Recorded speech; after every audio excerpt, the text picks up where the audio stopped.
자, 안녕하십니까. 지금부터 남북물류 포럼 169회 간담회를 시작하도록 하겠습니다. 여러분께서도 이미 다 주지하시는 바와 같이 올 한 해는 코로나로 인해서 여러 가지로 힘든 한 해였습니다. 오늘 간담회는 2020년 경자년을 마무리하고 새해인 2021년 신축년을 이제 맞이할 것을 준비하는 마무리 간담회가 되겠습니다.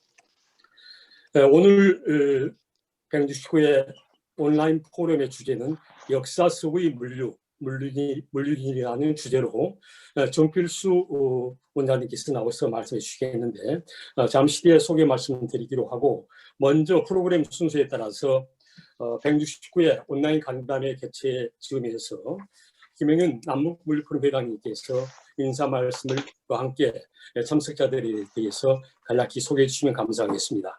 김영윤 회장님 부탁드리겠습니다. 네, 안녕하십니까. 뭐 꼭 제 이야기가 인사가 필요 없을 수도 있겠습니다만은 그냥 형식적인 걸로 하는 걸로 해서 좀 하도록 하겠습니다. 여러분 그동안 안녕하십니까. 코로나 상황이 뭐 이렇게 안 좋아지고 있는 그런 상황인데 어쨌든 잘 건강하시기 바라겠습니다. 저희들이 이제 코로나 때문에 지금 이렇게 온라인으로 한 지도 지금 벌써 몇 번째 되는 것 같아요. 그래서 잘 정착해서 잘 할 수 있도록 그렇게 한번 해보겠습니다. 오늘 우리 주 박사님 말씀하신 것과 같이 금년 들어서는 이제 마지막 정기 온라인 포럼이 될 것 같습니다. 내년에는 더 좋은 내용으로 또 이렇게 모실 수 있도록 하고요. 그동안에 이제 일어났던 일과 함께 조금 소개를 해 올리는 걸로 하겠습니다. 지금 이제 이 자리에는 우리 전국 각지에서 이렇게 오셨네요. 저 멀리 제주도에 계시는 우리 이찬우 교수님 계시고, 제가 말씀할 때 이렇게 손 한번 흔들어 주시면은 누구신지 좀 알 수 있지 않겠습니까? 여러분들은 이제 보실 때는 갤러리로 해서 보시면은 다 볼 수가 있으십니다. 채팅창을 보기라는 게 있잖아요. 그 오른쪽 위에 보면은 바둑판 같이 생긴 거, 그거를 누르시면은 갤러리라는 게 있습니다. 그래서 그거를 보시면 다 보실 수가 있었어요. 자, 거기다가 대구, 부산에서 우리 박하 시인님 또 오셨고, 예, 대구에서 박병춘 선생님도 이렇게 오셨습니다. 네. 그리고 지방을 이렇게 저기 어디 순천을 왔다 갔다 하시는 우리 정두섭 선생님도 이렇게 오셨고요. 네네. 예, 뭐 우리 여러분들도 많이 계시네요. 우리 참 김희숙 선생님 동남보건대에 아마 처음 보실 수 있으시겠습니다. 이번에 우리 초청해서 이야기를 좀 들어보려고 지금 이렇게 하고 있는데 코로나 때문에 어떻게 될지 모르겠습니다. 그리고 예, 최성 교수님도 계시고 이종건 선생님도 예, 열렬한 우리 남북물류 포럼 뭐 팬이라고 그러시면 좀 못하는데 그렇고요. 그 다음에 오늘 처음 뵙는 우리 지금 뭐 화면으로는 안 나타났습니다만 오정택 선생님, 네, 역사의 아주 전문가시고 그동안 그 여행업을 좀 이렇게 많이 하셨는데 요즘 이제 상황이 좀 안 좋으셔서 저하고 만난 지는 또 이렇게 그렇게 오래된 것 같지 않습니다. 예, 그리고 저기 멀리 그 호주에서 오신 천용수 선생님 계시네요. 전용수 선생님 화면으로는 안 보입니다만은 네. 그리고 예, 우리 김중태 선생님하고도 아주 친하시죠. 그다음에 홍영택 박사님. 어이구 저 포천에 이명희 선생님도 들어오셨습니다. 포천에 이명희 선생님. 지금 화면은 안 보입니다만은. 그리고 김문옥 선생님, 예, 남북물류 포럼 많이 이렇게 도와주시고 그러시죠. 정말 감사드립니다. 네. 예, 지금은 이제 음소거가 안 되어서 이리저리 간혹 가다가 이제 이야기가 들릴 것 같습니다만은 양해해 주시고요. 자, 우리 남북물류 포럼은 새롭게 팀 구성을 해서 맹렬히 지금 나아가고 있습니다. 우리 제 옆에는 지금 김상태 수석 부의장이 지금 딱 자리 잡고 근엄하게 지켜보시고 계시고요. 그다음에 이제 김지연 씨 우리 남북물류 포럼이라고 되어 있는데 그리고 전현준 박사님 드디어 오늘 또 북한 이슈 인사이트 하게 되었습니다. 손 한번 흔들어 주세요. 전현준 박사님. 네네 네. 그리고 주원서 박사님 오늘 사회해 주시겠고요. 그리고 새롭게 노화정 선생님이 계시죠. 노화정.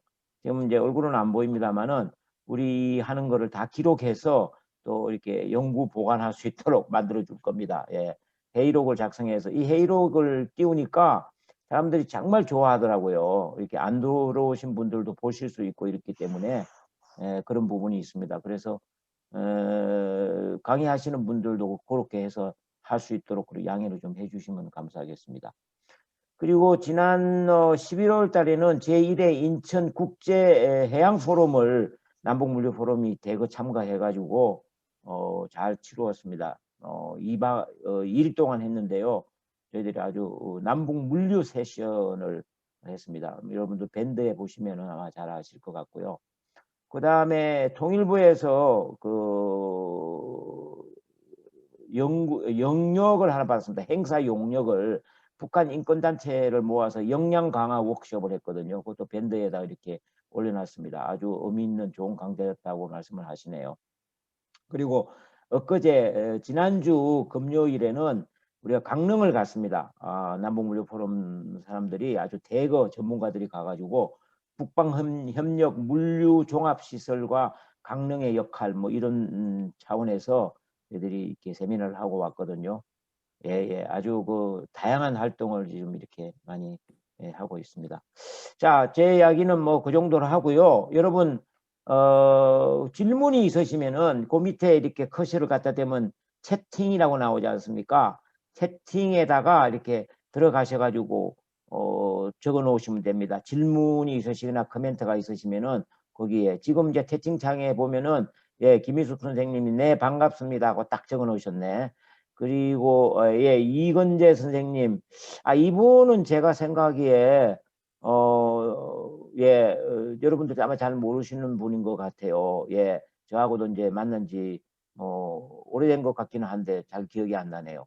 삼성 어려운 입원 수술 방금 끝나 무음 영상 없이 청취하고 있습니다. 예, 이건재 선생님 감사합니다. 그리고 임영채 선생은 10시부터 긴급 회의라 잠시 뭐 이렇게 다들 하고 있습니다. 예, 아이고 설균태 선생님도 들어오셨네. 예, 반갑습니다. 자, 그러면은 제 이야기는 이 정도로 하고요. 우리 모두 다 같이 손 한번 흔들면서 우리 오늘 회의 시작하도록 하겠습니다. 자, 강경 선생님 손 흔들어 주세요. 네, 목진태 선생님 안 보이시네. 네, 네. 자, 그러면은 마이크를 다시 우리 조원서 박사님께 돌리겠습니다. 우리 김영일 회장님 말씀 잘 들었습니다. 그러면 이제 본론으로 들어가도록 하겠습니다. 먼저 오늘 귀중한 시간을 내서 이 자리에 참석해 주신 모든 분들께 감사드리고, 조금 전에 우리 김영일 회장님께서 소개 시간에 일일이 다 소개를 못 드린 분들이 몇 분 계신 것 같습니다.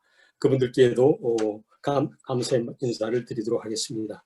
자, 오늘은 이미 예고해 드린 대로 역사 수보 물류인이라는 주제로 토론회가 있습니다만, 그에 앞서서 우리가 가장 최근 들어서 핫 이슈로 생각하고 있는 주제를 가지고 전원준 박사님으로부터 어떻게 생각하시는지 이슈 인사이트 시간을 갖도록 하겠습니다. 제가 오늘 아침에 이야기 듣기로는 최근에 이제 바이든 행정부가 출범하고 나서 앞으로 북미 관계가 또 남북 관계가 어떻게 전개될 것인가에 대해서 많은 분들이 관심을 갖고 있기 때문에 아마 그 주제를 준비하신 것 같습니다. 그러면은 마이크를 우리 전현준 박사님께 넘겨서 전현준 박사님의 이슈 인사이트 시간을 갖도록 하겠습니다. 10분 이내로 말씀해 주시면 감사하겠습니다. 금요일로 미뤘어요. 금요일로 미뤘다고요. 자, 전현준 박사님 소거 해제해 주세요. 예, 안녕하세요. 반갑습니다. 전현준입니다. 잘 들리십니까? 예, 잘 들립니다. 예. 예, 오랜만에 얼굴들 뵙게 돼서 반갑습니다. 제가 뭐 특별히 많은 것이 있어가지고 이 시간에 맨날 등장한 건 아닌데, 또 회장님이 뭐 자꾸 하시라고 그래서 이렇게 순종하는 마음으로 등장을 했습니다. 특히 우리 이찬우 교수께서 제주도에 계시는데, 사실 지금 북한 경제 문제가 사실 궁금합니다.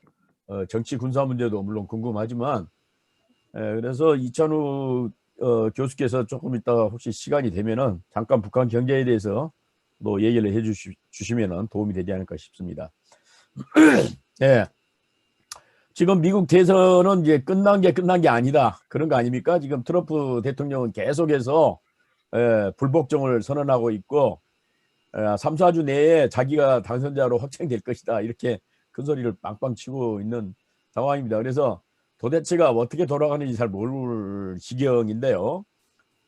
뭐 형식적으로 보면 지금 바이든이 당선된 걸로 그렇게 되어 있지만 앞으로 이제 12월 14일 날도 지켜봐야 되고 또 뭐 내년 1월 초도 지켜봐야 됩니다. 그래서 1월 20일 날 취임식을 해야 누가 대통령인지 알 수 있을 것 같아요, 지금으로서는. 그래서 좀 그 섣부른 예단이라든가 전망은 좀 삼가해야 되겠습니다만은 바이든 정부가 등장할 걸 예상을 하고 좀 말씀을 드릴까 합니다.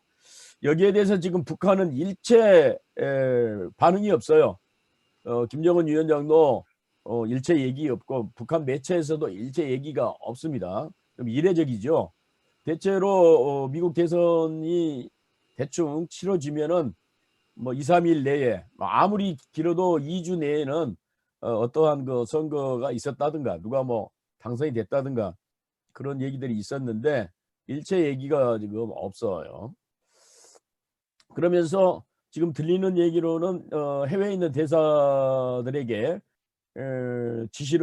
교시를 내렸다고 합니다. 일체 그 뭐 미국을 비난한다든가 뭐 그런 얘기를 하지 말라는 그런 얘기를 했다는 보도만 있습니다. 그래서 사실은 이제 김정은 위원장으로서는 트럼프가 됐으면 하는 그런 생각이었던 것 같습니다. 왜냐하면 그동안에 탑다운 방식으로 회담을 뭐 정식 회담 2번, 판문점에서 1번 만나고 그렇게 됐기 때문에 트럼프하고는 상당히 정이 들었을 겁니다. 서로 욕하면서 싸우면서 정든다고 그러지 않습니까? 그래서 트럼프가 되기를 기대를 했던 것 같은데 그렇게 되지 않음에 따라서 상당한 그 착오가 있지 않나 북한의 대외 전략에서 특히 대미 전략에서 그런 생각이 듭니다. 근데 지금 북한 우리가 이제 좀 상대해 보면은 남한 대통령을 예측하는 것도 상당히 그 오류가 많아요. 북한이 남한을 잘 아는 것 같은데 잘 모릅니다. 지난번에 그 이명박 대통령이 될 때도 이명박 대통령이 그 될까 하는 이제 그런 의구심을 가졌었고 또 하나 오류는 이명박 대통령이 돼도 노무현 정부의 그 전략을 그대로 받아서 하지 않을까 그렇게 그 북한 관료들이 얘기를 하더라고요. 근데 완전히 틀어졌잖아요. 그래서 전반적으로 대남 대외 분석을 하고 전망을 함에 있어서 북한이 조금 약하지 않나 그렇게 생각이 들어요. 뭐 어쨌거나 바이든이 이제 되면은 북미 관계는 다시 또 오바마 시절로 돌아가지 않느냐 이런 얘기들이 있습니다. 그 큰 틀에서 전략적 인내죠. 전략적 인내. 그러니까 북한 붕괴를 바라고 있는 것이죠. 북한이라고 하는 성을 이제 완전히 포위해 놓고 모든 물자 공급을 끊으면은 스스로 붕괴할 거 아니냐. 그게 이제 전략적인 인내인데 그걸 그대로 하지 않느냐는 그런 전망이 있습니다. 그러나 이제 물론 상황은 다르기 때문에 그때는 완전한 의미에서 핵보유가 없었고 지금은 완전한 의미에서 핵보유가 있기 때문에 똑같은 정책을 펴기는 어렵겠습니다만은 그러나 전반적인 것은 대북 압박을 통한 비핵화 달성이라고 하는 그런 것은 이제 그대로 유지가 되지 않을까 싶고 대체로 지금 참모들이 강경파들이 많아요. 블링컨도 그렇고 설리번도 그렇고 전반적으로 그 김정은을 폭군이라든가 깡패라든가 이렇게 생각하는 사람들이 태반이 다시 등용이 되고 있기 때문에 대북 정책이 뭐 그렇게 녹록지는 않을 것 같고 전반적으로 또 민주당 노선이라고 하는 것이 자유주의적 개입주의거든요. 자유주의적 개입주의이기 때문에 인권 문제라든가 민주주의 문제를 가지고 계속 북한을 또 압박을 할 겁니다. 그래서 별로 좋지 않은 그런 기분이 드는 건 사실이거든요. 만약에 이런 분위기가 감지가 되면 북한은 역시 옛날처럼 신정부가 출범하면 도발을 하는 이런 패턴을 보일 가능성이 높아요. 대체로 이제 2005년 2월 10일 날도 이제 부시 2기 그 행정부가 출범할 때도 6자 회담을 무기 연기한다고 하는 그런 발표를 해서 분위기가 경색이 됐었고, 2009년 4월 5일도 이제 오바마 정부가 출범했을 때인데 은하 2호를 발사를 해가지고 이때부터 오바마 정부하고는 완전히 사이가 나빠지는 그런 경우가 있었습니다. 그리고 2017년 2월 12일도 이제 트럼프 정부가 등장할 때인데 북극성 2형을 발표를 해가지고 2017년 내내 사이가 안 좋다가 결국은 2018년부터는 좋아지긴 했습니다만은 2017년 말에도 이제 전쟁이 일어난다고 그런 분위기가 있었지 않습니까?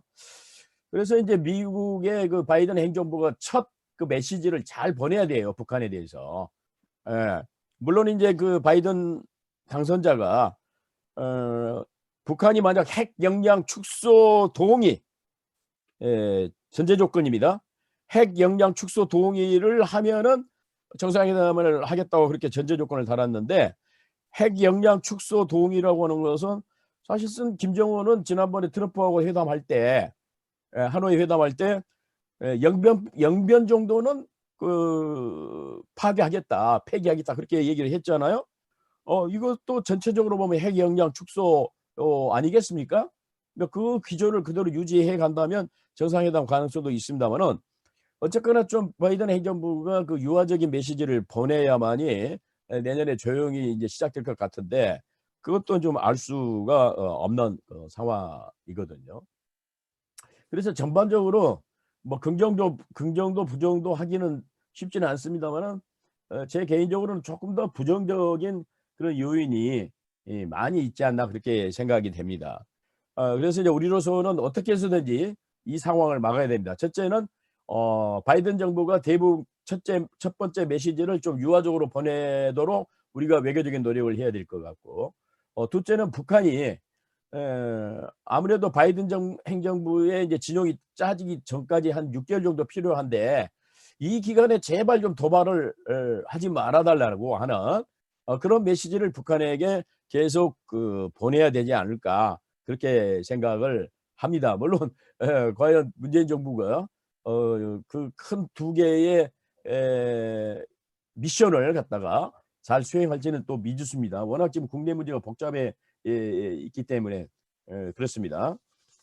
다만 이제 조금 그 긍정적인 것으로 좀 얘기하자면, 내년 1월 달에 북한이 8차 당대회를 합니다.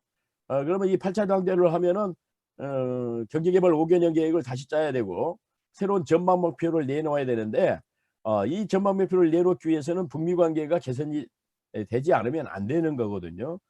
그런 측면에서 보면은 조금 북한도 자제를 하지 않을까 그런 생각도 해 봅니다. 자, 어쨌거나 바이든 정부가 이제 출범이 되게 되면 우리에게도 부담입니다. 왜냐하면 여러 가지로 그동안에 그 오바마 정부가 했던 걸 보면 굉장히 압력이 심해요. 그 일본과 강제로 관계 개선을 허락을 해가지고 위안부 합의를 했잖아요, 박근혜 정부 때. 그게 지금까지 이제 걸림돌이 되고 있지 않습니까? 물론 이제 주한미군 철수라든가 방위비 분담금 문제라든가 이런 것들은 뭐 트럼프하고는 조금 달리 유화적으로 나올 가능성은 있습니다만은, 어떻든 그 전반적으로 앞으로 그 미중 관계는 나빠질 것 같고, 그 과정에서 우리에게 미국의 줄서기 하라고 하는 그런 압박이 계속될 그런 상황이기 때문에 우리 외교도 쉽지는 않을 것으로 그렇게 생각이 됩니다. 감사합니다. 네, 전현우 박사님 수고하셨습니다. 감사합니다. 우리 전현우 박사님은 미국의 대북 정책은 대북 압박을 통한 비핵화 달성이라고 하는 기조를 유지하면서 앞으로 이제 북미 관계를 새롭게 전개할 것으로 전망하고 있는 것 같습니다. 여기서 중요한 것은 아무래도 우리 한국의 남북 관계를 한국이 어떻게 풀어가느냐 하는 또 서울의 입장도 중요하지 않은가, 매우 중요하지 않은가 이런 생각을 하고, 우리가 슬기롭게 이 국면을 잘 대처해 나갔으면 하는 바람을 온 국민과 함께 해보게 됩니다. 자, 그러면은 다음에 이어서 오늘 본론인 간담회 발제 시간이 들어가도록 하겠습니다. 오늘 발제를 맡아주신 정필수 박사님에 대해서 간략히 소개해드리겠습니다. 현재 한국종합물류연구원 원장으로 계시고 미국 텍사스 대학교에서 경제학 박사를 받으셨습니다. 약 2년 전에 우리 물류 포럼에 나오셔서 한번 여러분과 함께 시간을 함께 하신 적도 있으십니다. 특히 정 박사님께서는 항만 물동량, 전국 항만 기본 계획 등을 위반하셨고, 특히 항만의 운영 효율화 방안에 대해서 많은 연구를 하셔가지고 이것에 대해서 평가를 받으셔서 대통령상도 수상하셨고, 그래서 특히 물류 분야, 그중에서도 이 항만 분야의 전문가라고도 보실 수 있습니다. 자, 오늘 주제는 여러분께 이미 말씀드린 대로 역사 서구 물류인입니다.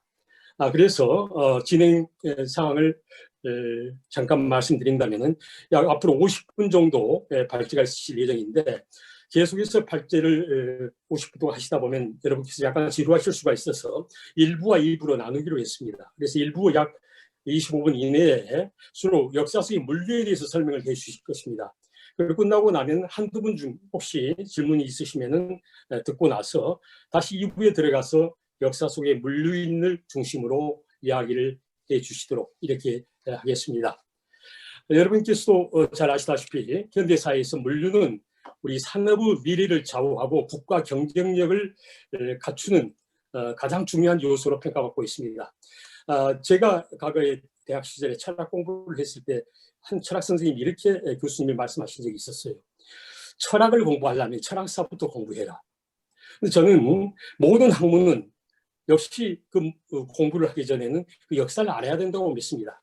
우리가 지금 현재 항상 깊은 관심을 갖고 있는 물류 문제에 대해서도 역사 속에서 우리 물류가 어떻게 전개됐고 이 물류인들은 어떻게 활동했는지에 대해서 오늘 정 박사님의 발제를 통해서 한번 살펴보는 시간을 갖도록 하겠습니다. 그러면 지금부터 마이크를 오늘 발제자이신 정필수 박사님께 넘기도록 하겠습니다. 여러분 각자 자리에서 뜨거운 박수로 환영해 주시면 감사하겠습니다. 정 박사님 말씀 부탁합니다. 네, 안녕하십니까. 저 정필수입니다. 우리 추 원장님께서 너무 이렇게 과분하게 소개를 해주셨는데 저는 그 물류에 관한 연구를 우리나라에서 처음 시작을 했고 또 30여 년 동안 물류를 쭉 공부를 하다가 보니까 과연 우리나라는 언제부터 물류가 있었나, 물류는 과연 우리나라에서는 어떻게 처리가 됐는가 하는 것이 궁금해지기도 해서 역사책 속에 물류를 쭉 찾아보았습니다. 그랬더니 아주 우리가 생각한 것보다 훨씬 훌륭한 그런 물류인들도 있었고, 물류의 역사는 다른 정치사보다도 훨씬 더 좋은 그런 한 면을 보여준다고 생각을 합니다. 그래서 그것을 정리를 해서 역사 속의 물류인이라는 책을 제가 한 4년 전에 출간을 했습니다. 이 책은 약 372페이지로 되어 있고, 편제는 중국의 그 사기와 같은 체제를 택했습니다. 그래서 일부는 물류 본기라고 해서 그 시대 순으로 보는 우리 역사를 쭉 정리를 해봤고요. 2부에서는 그 좀 넘겨주세요. 2부에서는 거기 관련된 물류인 열전과 물류 기반 시설 소개하는 그런 내용을 담았습니다. 그러니까 이 사기에서도 본기와 열전으로 되어 있는 것과 같은 체제를 택했습니다. 지금 본론으로 들어가서요. 우리가 역사를 보면은 역사 속에서 물류가 자리를 잡고 한번 일어났더라도 그 한번 일어난 역사는 결코 사라지지 않고 다시 살아나는 자산이 된다고 볼 수 있습니다. 우리가 물류에서 우리 바다를 통한 우리의 힘을 크게 육성시켰던 때가 있었기 때문에 그 힘이 이어져서 이순신 장군의 쾌거도 있었고 또 우리나라를 지켜나가는 그러한 역할을 했다고 볼 수가 있는데, 이처럼 우리 물류는 우리한테 많은 희망을 줄 수 있고 또 우리한테 좋은 발전의 토대를 만들어 줄 것이라고 생각을 합니다. 그래서 그러나 우리가 지난 500년 동안은 물류에 관해서 굉장히 거리가 멀리 살아왔었죠.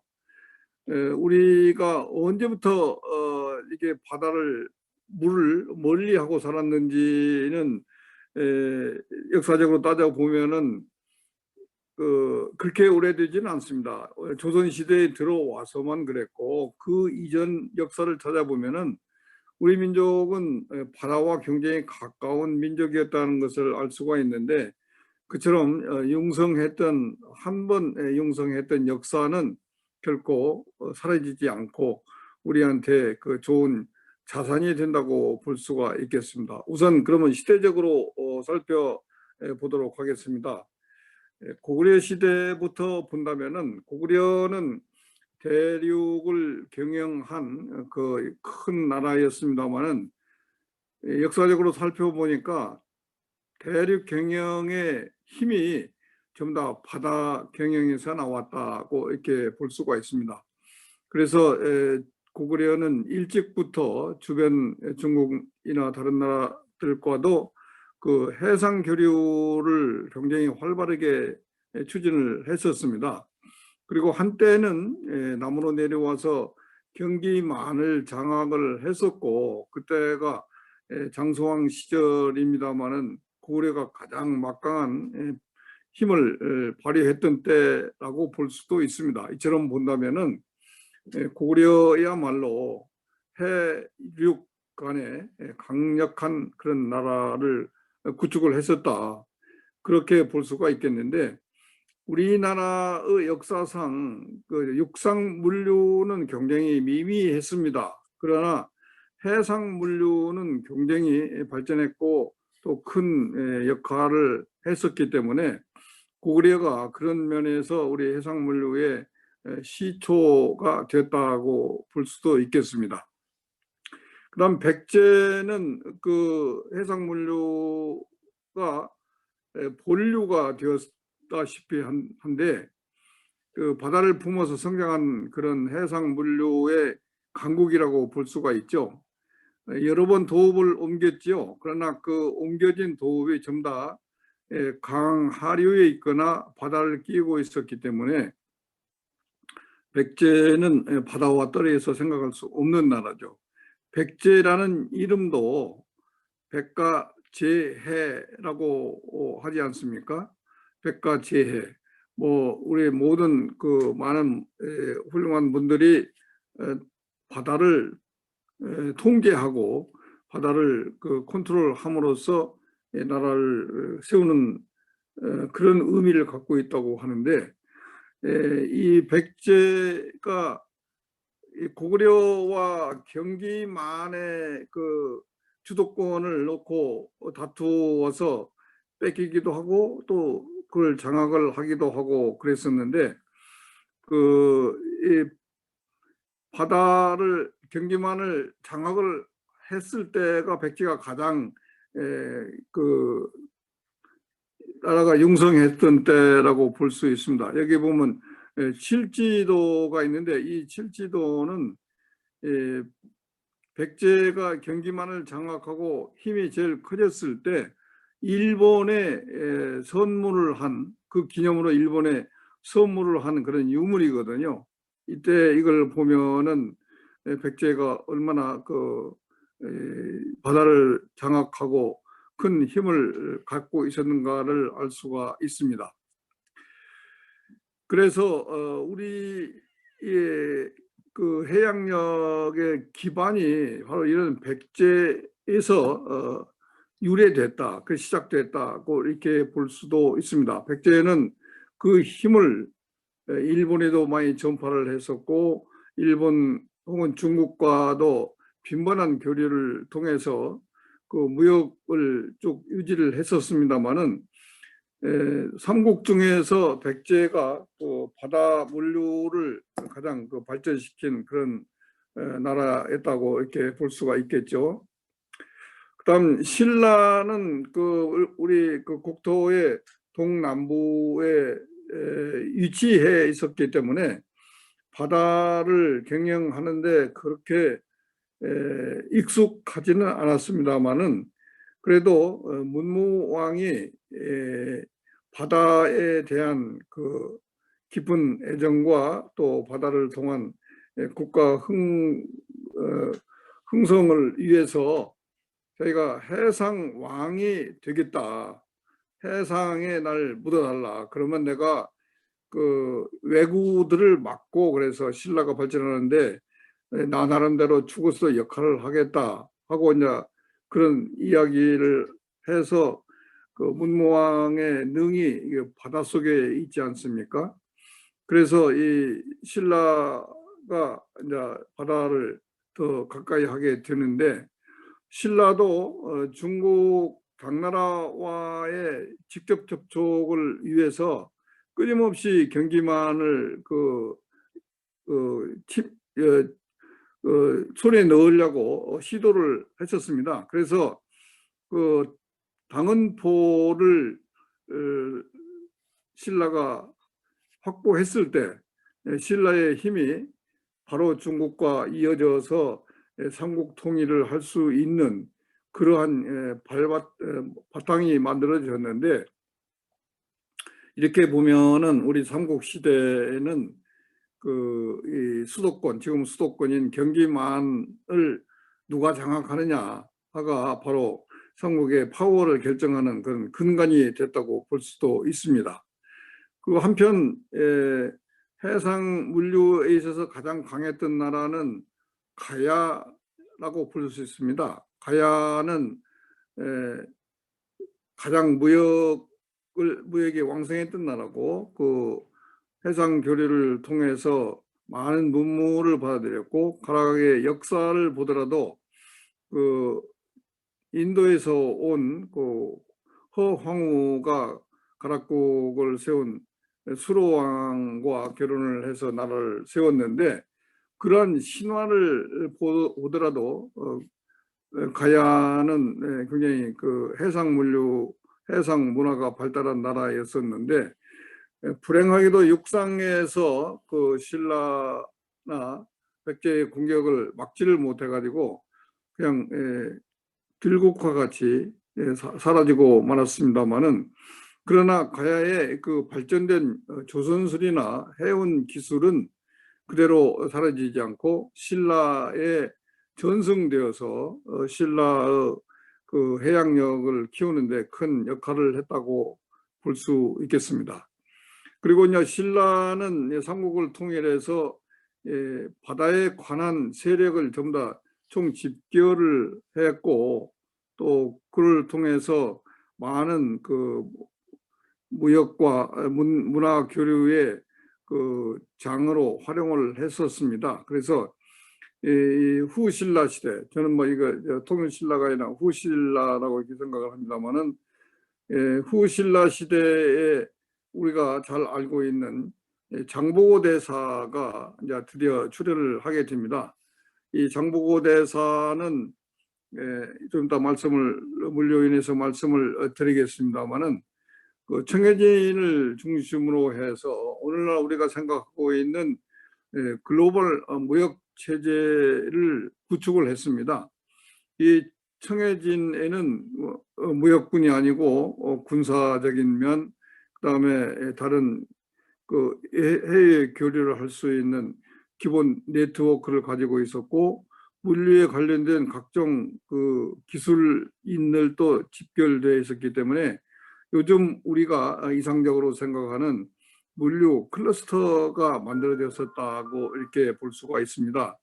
그래서 1200년 전에 우리가 지금 이상적으로 생각하는 물류 클러스터가 청해진이 만들어졌다. 그런 생각을 가지고 그걸 과감하게 추진할 수 있었고 그렇기 때문에 요즘 우리가 장보고 대사를 평가하더라도 그 당시에 무역 왕이라고 칭할 만하다. 그 민간인 중에 왕이라는 칭호를 받을 수 있는 유일한 분이 이제 장보고 대사라고 볼 수가 있죠.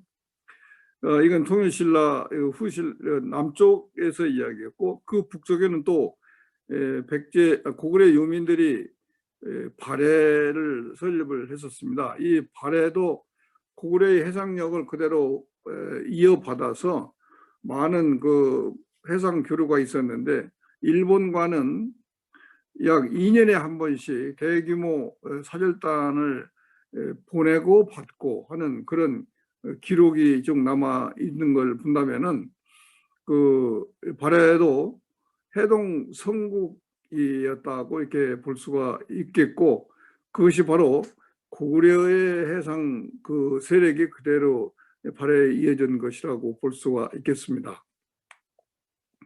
자, 이렇게 해서 통일신라가 이제 다시 힘을 잃게 되고 이제 고려가 집권을 하게 되는데, 이 고려라는 나라는 우리한테 굉장히 의미가 큰 나라라고 볼 수가 있겠습니다. 고려를 설립한 왕건 태조는 그 장보고 해상 왕국의 계승자라고도 볼 수 있습니다. 본래 그 병난도를 중심으로 한 그 무역 상인의 후손이었고, 또 해상 세력을 총 집대성함으로써 육상에서 궁예가 세운 그 육상 후 고구려의 힘을 그대로 승계에 받을 수가 있었고, 그것이 나중에 이제 고려로서 나라로서 성립이 되었지 않습니까? 그런데 이 고려는 그 당시에 세계 각국과 엄청난 무역을 추진한 중상국가라고 볼 수가 있겠습니다. 고려가 중상국가였기 때문에 오늘날 우리 국호가 코리아이지 않습니까? 그 코리아라는 이름이 바로 고려에서 나왔다고 이렇게 본다면, 고려야말로 우리한테 가장 큰 물류적인 문화적인 유산을 남겨준 나라고 이렇게 볼 수가 있겠죠. 고려 시대는 그 무역을 통한 그 성장, 무역을 통한 경제적인 그 발전이 굉장히 많이 이루어졌기 때문에 고려 시대의 그 해상 교류도나 교류됐던 그 물품 등을 본다면은 우리 상상을 초월할 정도로 많은 그 무역 대국이었던 것을 알 수가 있고, 또 이러한 무역 대국의 그 흔적, 무역 대국의 그 실력을 외부에서도 충분히 다 인정을 해줬기 때문에 아직까지도 그 이름이 남아 있는 것이라고 볼 수가 있겠습니다. 여기에서 고려 무역의 중심지였던 병난도는 오늘날 보면은 개성 밑에 그 예성강의 하구라고 볼 수 있겠는데, 이 병난도는 그야말로 오늘날의 그 국제 도시 같은 그런 역할을 했다고 볼 수가 있겠습니다. 청해진에 이어서 병난도가 아니라 그런 무역의 중심지 역할을 했었고, 이 병난도를 통한 교류를 통해서 우리 문화적인 면, 물품, 상품에서도 많은 발전이 있었다고 볼 수가 있겠습니다.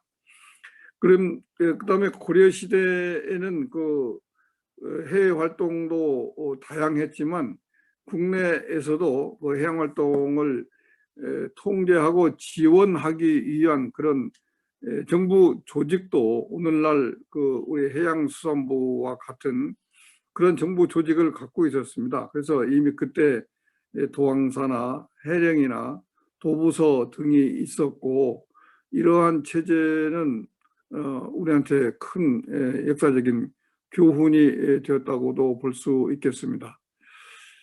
자, 그 고려시대에 이렇게 활발하던 그 해상 세력이 이제 조선으로 와서는 굉장히 그 소극적인 그런 형태를 취할 수밖에 없게 되었는데, 조선에 들어와서는 명나라를 따라서 우리가 하는 것이 가장 좋은 정책이다는 생각을 가졌던 것 같아요. 그래서 명나라가 무조건 원나라의 그 흔적을 없애기 위해서 해금 정책을 썼는데, 우리 조선 시대에도 아무 비판 없이 해금 정책을 그대로 받아들였습니다. 그래서 우리가 이 섬에 가서 살지도 않고 또 바다를 나가지도 못하게 하고, 그래서 우리의 그 하나의 전통이 되어 버리다시피 했는데, 그럼에도 불구하고 조선 200년 후에는 임진난이 발생하고, 임진난에서 우리 이순신 장군이 혁혁한 공을 세워서 나라를 구해냈는데, 이순신 장군의 그 막강한 해양력이 어디서 왔겠습니까? 우리 역사 속에서 이미 발현되었던 그 실력이 잠재적으로 갖고 있던 그 실력이 다시 한번 발현된 것이 아닌가, 이렇게 생각을 해볼 수 있습니다.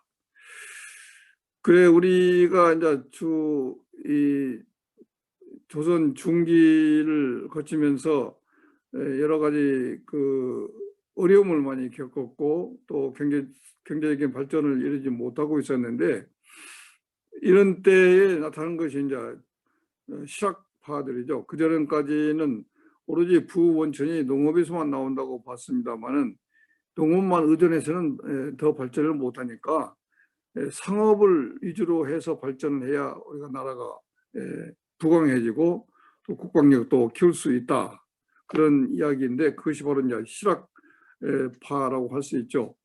이 실학파들은 1, 2, 3기로 나누어서 이렇게 나눠보면 지봉유설이나 반개수록 등으로 그 맹학이가 지나게 되었고, 그다음에 성호학파와 북학파가 제2기의 실학의 그 토대를 만들었습니다. 이것을 더 발전시킨 사람이 다산 정약용과 연암 박지원이라고 할 수가 있겠습니다. 이처럼 중상주의를 했다는 것은 결국은 그 민생에 더 많은 관심을 두었다고 하는 것이라고 볼 수 있겠습니다. 그러나 이러한 중상주의 정책이 불행하게도 빛을 보지 못하고 그냥 수그러져 버렸습니다. 그래서 그 당시에 우리 중상주의, 우리 실학파들의 이야기를 했을 때 우리가 개방을 했고 개화를 했더라면 일본보다 훨씬 더 빠른 발전을 이룩할 수 있었지 않을까 하는 생각이 정말 아쉽게 느껴진다고 볼 수 있겠습니다. 지금까지 제가 말씀드린 내용이 우리 역사를 쭉 일관해서 보는 그런 물류의 흔적인데, 우리 물류는 삼국시대부터 시작한 이래 계속 발전을 해왔고, 한번 나타난 물류는 다시 없어지지 않는, 또 언젠가 다시 재현되는 그런 궤적을 우리가 쭉 살펴볼 수가 있었습니다. 요즘 우리가 이야기할 때 물류는 그 통합의 예술이라고 하죠. 멀리 격리되어 있는 지역을 가까이 소통시키는 것이 물류인데, 이런 물류는 시간과 공간을 통한 새로운 가치 창조의 기능을 갖고 있겠습니다. 그래서 요즘에 우리 물류 개념에 비추어서 본다면은 남북한 물류도 원활한 소통이 궁극적으로 해결되어야 할 지상 과제가 아닌가, 이렇게 생각을 해봅니다. 아까 살펴본 것처럼 고려시대에 가장 이상적인 물류체제를 구축했는데, 고려시대에는 해상과 지상 물류가 연계되었고 지역 통합을 이루었기 때문에 가능했다고 보거든요. 그래서 정치적인 통일보다는 우선 경제적인 교류의 활성화가 더 시급하다고 볼 수 있겠습니다. 여기 바탕에 희미하게 보이는 세계 지도를 거꾸로 본 세계 지도인데요. 이 거꾸로진 세계 지도를 좀 더 확대해서 이 한반도 주변을 보면은 한반도가 세계로 나가는 하나의 교두보가 되고 있습니다. 따라서 우리가 남북한을 통합해서 경제 활동을 전개하면은 항만 이 교두보뿐이 아니라 교두보를 더 힘있게 받쳐줄 수 있는 배후 근육이 만들어진다고도 볼 수 있기 때문에 단순한 물류적인 측면에서만 보더라도 우리가 남북 간에 활발한 교류, 통합이 절실하다 이렇게 볼 수가 있겠습니다. 그렇게 하기 위해서는 도로, 절도 등 물류 기반 시설을 정비하고 연계운송 체제를 구축해야 하겠습니다만은 이러한 시설 운영 시설의 건설뿐이 아니라 이런 시설 운영을 위한 소프트웨어 개발에서도 더 많은 협력이 필요하다고 볼 수 있겠습니다. 자, 그러면 우리 역사적으로 볼 때 이처럼 그 박지원이나 장보고 같은 그런 훌륭한 물류 서인들이 있는 거 다음에 이 편에서 이야기하겠습니다만 있었는데 우리도 남북 물류 협력을 통한 그 비경제적인 통합보다는 경제적인 통합이 좀 더 우선순위가 좀 다시 조정되어야 하지 않을까 그런 생각을 해봅니다. 그 시간이 되었기 때문에 이렇게 일부를 마치고 잠깐 그 휴식 시간에 토의를 할 수 있기를 바랍니다. 고맙습니다. 예, 정필수 원장님 수고하셨습니다. 그러면은 지금까지 일부 발표한 내용을 중심으로 혹시 질문사항이라든가 한번 코멘트 하시고 싶으신 게 있으시면은 말씀을 하시고 발언을 해주시면 감사하겠습니다. 자, 혹시 어느 분이 이 마이크 한번 잡으실 분이 계신가요? 예.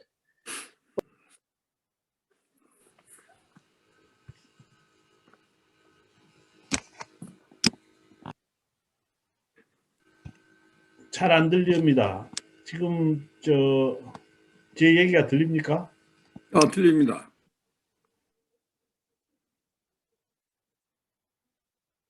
갑자기 또 안 들리는데요.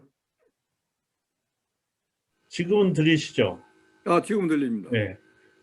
그 개성에 대한 말씀을 하셨는데 그 고려가 그 화려했던 그 시절에 말하자면 개성이 수도였고 또 병난도 말씀하셨는데 제가 가본 개성이나 대동강, 병난도 이런 데는 그 화려했던 시절이 하나도 흔적이 없는 것 같은데 그런 부분에 대해서 좀 혹시 알고 계시는 부분이 있는지 여쭤보고 싶습니다.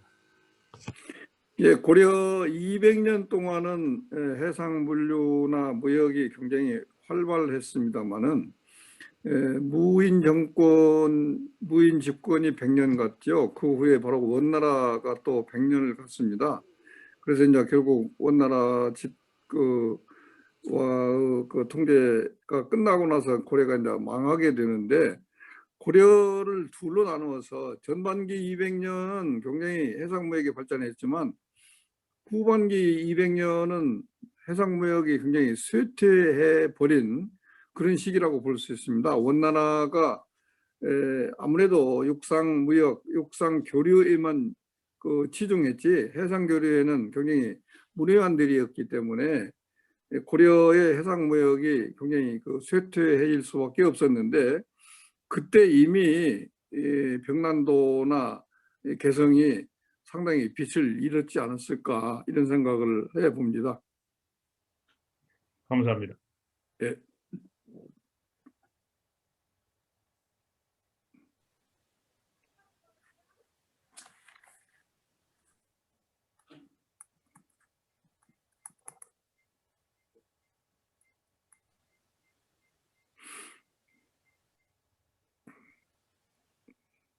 추 원장님. 안녕하세요. 네, 저 김희숙이라고 합니다. 예. 네.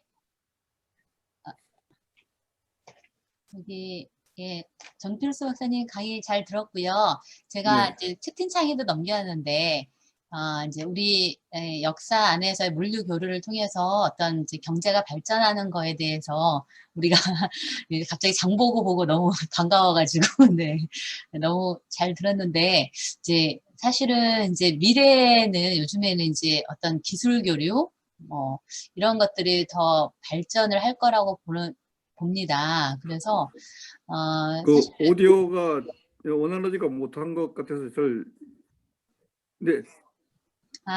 그래서 앞으로 이제 북한하고의 물류 교류할 때 북한 주민도 정말 이제 식량 문제도 굉장히 큰 거라고 저는 생각을 하거든요. 그래서 북한 주민을 살리면서 경제 발전을 할 수 있는 그런 물류는 어떤 항목이 있는지 좀 궁금합니다.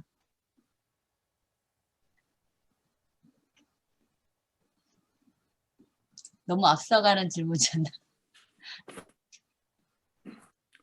지금 이 오디오가 들리다 안 들리다 해서 충분히 이해는 못했습니다만은 네네. 지금은 들리세요? 지금은 예, 들리셔요? 지금 들립니다. 예, 예. 네. 이제, 저는 이제, 우리나라의 역사 안에, 뭐, 고구려, 백제, 신라, 여러 가지 말씀을 해주셨습니다. 그래서, 이제 해상에서의 교류, 예, 그래서 산업 발전을 시켰다. 근데 이제 지금은 어떻게 보면은 이제 AI 시대라는 얘기를 하고, 기술 교류, 이런 부분들 많이 얘기를 합니다. 그래서 북한도 사실은 이제 이런 이제 컴퓨터 발달, 사이언스 굉장히 많이 발달되어 있는 거를 제가 알고 있습니다. 그래서 앞으로 남북 교류를 하거나 이럴 때 이제 물류 교류도 어떤 물류 교류와 같이 될 수 있는 어떤 AI 기술 교류 이런 것도 굉장히 중요하지 않을까. 그거에 대해서 좀 질문을 드리고 북한 주민들이 지금 식량 문제, 건강 문제, 뭐 코로나 문제 굉장히 이제 심각한 부분인데 국경을 차단하면서 지금 아무런 폐쇄 사회로 더 폐쇄 사회로 가고 있는 상황이잖아요. 그럼에도 불구하고 그 폐쇄된 것을 끌어내릴 수 있는 호기심을 가질 수 있는 부분은 무엇일까? 예, 그래서 북한 주민도 살리고 북한 경제도 살리면서 서로 상호 윈윈할 수 있는 전략을 펴야 되는데 그 부분과 관련되어서 우리가 좀 이렇게 해안을 좀 가질 수 있는 역사를 통해서 아마 저희가 좀 해안을 가질 수 있는 뭔가 그런 것들을 좀 질문 드리고 싶습니다. 네. 예, 우리 역사에 우리가 18세기 말 19세기에 세계가 다 변화를 하는데 우리만 변화하지 않고 가만히 앉아 있어서 우리가 굉장히 뒤처졌는데 지금 세계가 다 교류하고 소통하고 있는데 북한만 지금 문을 닫고 혼자 앉아 있는 그 형태가 어쩌면 200년 전 우리 조선 역사와 많이 닮아 있다는 생각이 듭니다. 북한 그 당시에 우리 실학을 한 학자들이 고난이 없는 상태로 책으로만 실사고시를 의처되고 그랬는데 너무 그 메아리도 없었고 보이스가 약했지 않습니까? 그게 지금 역사적으로 우리가 좀 한탄스러운 그런 과정이었는데 지금 북한도 아마 지금 시대를 빨리 열고 국제적으로 참여하고 국제 흐름에 같이 어울리는 정책으로 전환하지 않으면 굉장히 나중에 가서 후회할 수밖에 없을 것 같다는 생각이 들어요. 그러니까 아까도 제가 말씀드리기를 정치적인 그런 판단보다는 경제적인 판단을 더 프라이어리티를 좀 더 조정을 해야 될 필요가 있다. 그 이야기는 북한에 해주고 싶은 이야기입니다. 그래서 북한이 정말로 바다를 통하고 세계로 나가지 않고 자기들만 문을 꽂고 걸어담고 폐쇄적인 정책을 해서는 우리 조선시대와 200년 전과 똑같은 그런 그 낙후성을 또 반복하지 않을까 굉장히 우려가 되는 그런 거라고 봅니다. 그 핵심이 뭔지는 우리가 뭐 다 아시는 이야기이지만 핵무기 있지 않습니까? 정치적인 면이죠. 그러니까 그런 문제에만 너무 집착하지 말고 경제적인 판단을 좀 앞세웠으면 하는 이야기입니다. 그리고 지금 유엔을 통해서 국제적으로 해상 봉쇄를 하고 있는데 북한의 해상 봉쇄를 해버리니까 북한은 완전히 우란에 갇힌 작은 정말 개구리 같은 신세밖에 안 됐어요. 어떻게든지 이 해상 봉쇄를 풀도록 노력을 해야 되는데 그걸 외부에서 풀어주겠습니까? 내부에서 그걸 풀기 위한 충분한 반응이 있어야 되지 않을까 그런 생각이 듭니다. 우리 남북 문제를 얘기할 때 항상 막히는 점이 바로 그 점이죠. 이렇게 해야 좋다는 건 많이 우리도 알고 있는데 그걸 실천을 못하는, 마치 우리가 그 조선 말기에 실학자들 같은 그런 생각이 들어요. 이상입니다. 예, 정필수 원장님 답변 감사드립니다. 아마 우리 김희수 선생님 좋으신 질문해 주셔서 감사합니다. 아마 이제 아까 우리 정필수 원장님께서 말씀하신 뒤에 답이 이미 있으셨던 것 같아요. 물류는 통하고 예술이라 이렇게 말씀하셨는데 결국은 이제 시대 변화에 발맞춰서 4차 산업혁명, 인공지능과 같은 4차 산업혁명이 발전하고 있으니까 이것을 물류하고 잘 접합시켜가지고 북한의 실정에 맞는 남북 교류를 우리 대한민국 정부가 좀 주도적으로 좀 풀어나가고 국제사회 제재도 어떻게든 이걸 해제할 수 있는 방향으로 이렇게 역량과 힘을, 지혜를 모아야 되지 않을까 이런 생각을 넓히 해왔습니다. 자, 그러면은 이어서 제2부, 이제는 우리 역사 속에 나타난 물류 선인들을 통해서 우리의 물류의 현 주소와 나아갈 방향에 대해서 다시 한번 생각해보는 시간을 갖도록 하겠습니다. 자, 그러면은 정필수 원장님 제2부부터 발표를 부탁드리겠습니다. 예, 우리가 역사를 주막한산 식으로 이렇게 훑어보다 보니까 너무 자세한 이야기를 다 못 드렸습니다만은 우리 역사 흔적을 살펴보면은 정말로 훌륭한 그 물류인들이 곳곳에 많이 있는 것을 알 수가 있습니다. 그 선인들 중에 그분을 꼭 물류에 관련된 것으로만 봐야 될지 아니면 다른 면에서 또 평가를 달리 할 수도 있지 않을까 생각합니다만은 우선 그 물류라는 그 네트워크를 가지고 볼 때 뛰어난 그 선인을 한번 9분을 선정을 했습니다. 9분을 한번 간략하게 살펴보도록 하겠습니다. 우선 맨 먼저 우리가 떠올릴 수 있는 물류 선인으로서는 장보고 대사를 꼽지 않을 수 없습니다.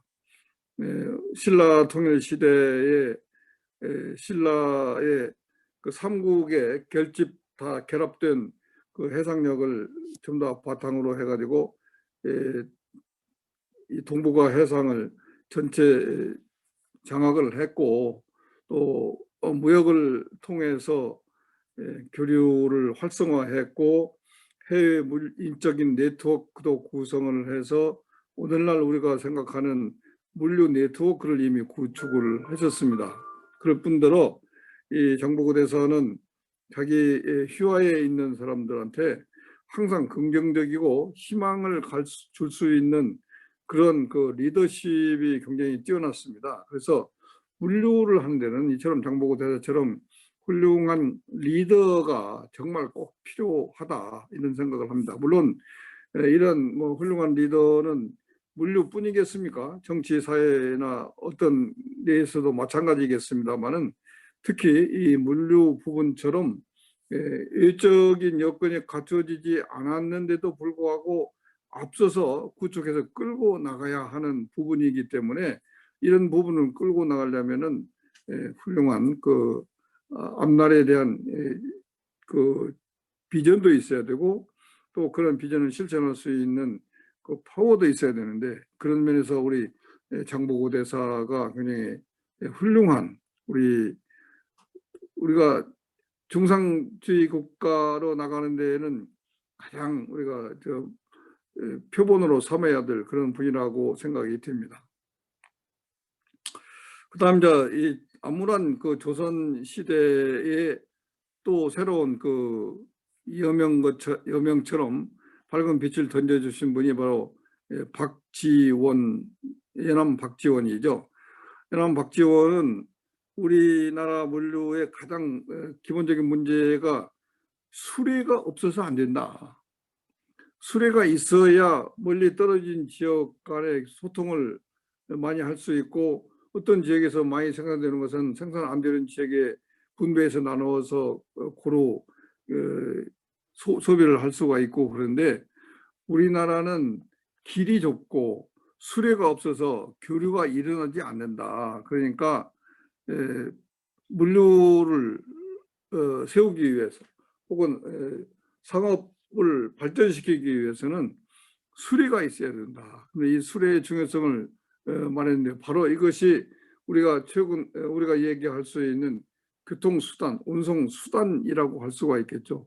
운송수단 없이 어떻게 우리가 물자 교류를 할 수 있겠느냐. 그런 면에서 이 예남 박지원은 굉장히 뛰어난 그 방향성을 제시를 했다고 볼 수가 있겠습니다. 그 다음에 이제 물류에 있어서 또 중요한 것이 정보죠. 인포메이션을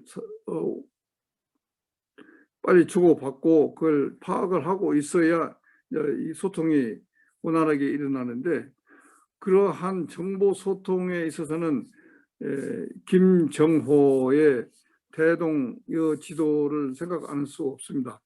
대동여 지도는 우리 중앙박물관에도 전체를 한눈에 볼 수 있도록 궤도를 할 수 없을 만큼 그 양이 크고 방대합니다. 물론 이 지도 속에는, 대동여 지도 속에는 지리뿐이 아니라 그 관련된 그 지방의 모든 산물이 뭐고, 시장은 어떻게 되어 있고, 인구는 어떻게 되어 있고, 그런 각종 정보가 다 들어 있습니다. 그래서 대동여 지도를 또 상인들이 그 사용할 수 있도록 아주 얇은 종이로 이렇게 접어서 호주머니에 넣고 다니면서 볼 수 있을 정도의 그런 편집을 했거든요.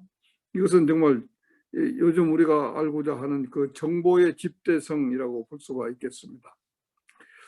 그다음 물류의 기능 중에 하나가 또 하역이 있는데, 다산 정약용은 수원에 화성을 축조하면서 그 무거운 돌을 들어 올려서 성을 쌓아야 되는데, 적은 사람이 그 들어 올릴 수가 없기 때문에 그걸 도와주기 위해서 거중기라는 오늘날 그 하역 기계를 발명을 했습니다.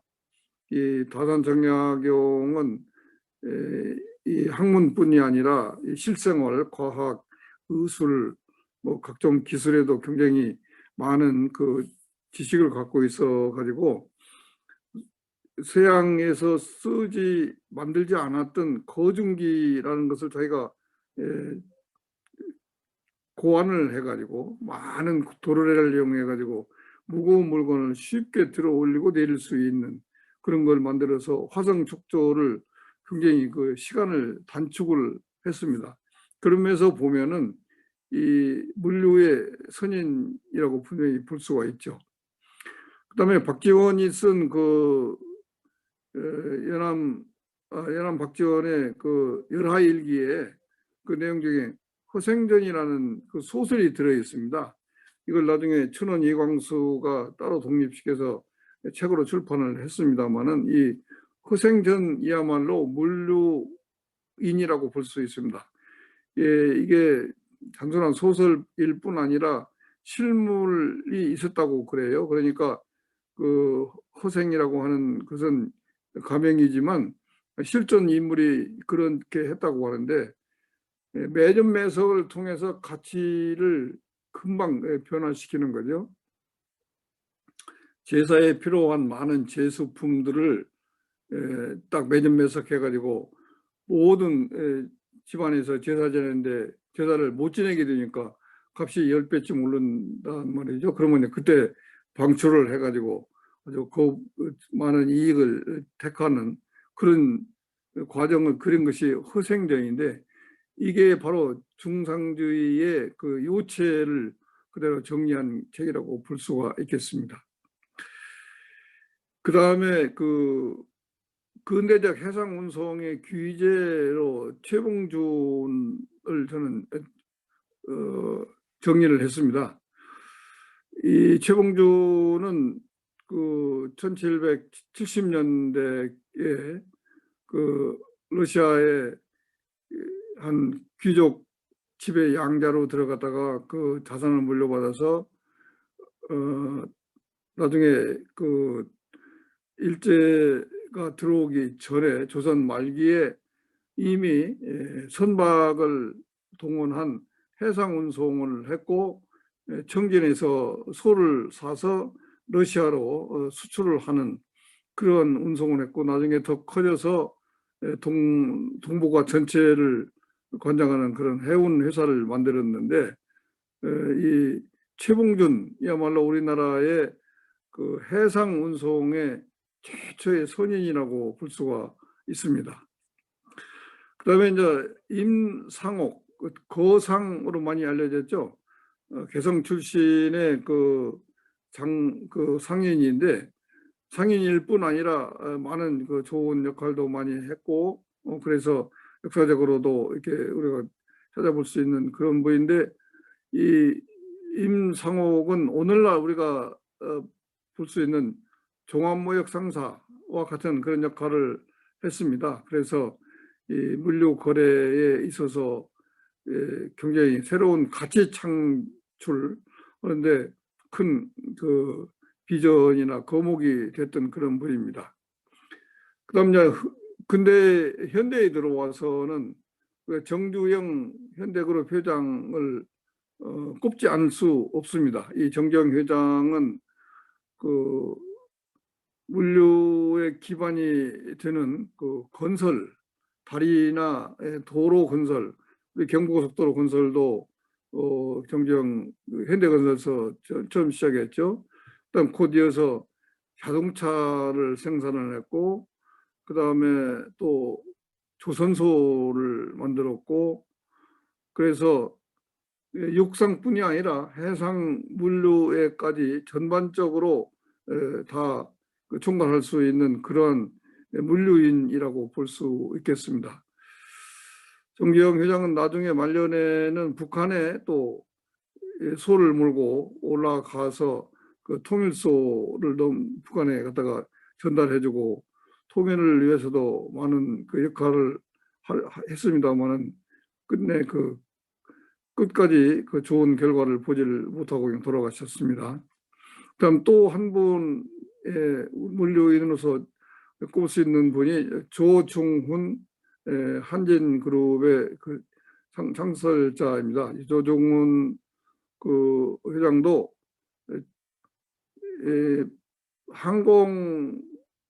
대한항공을 아주 세계적인 항공사로 육성을 시켰고 또 한진해운 뭐 최근에 그 불행한 일이 있었습니다.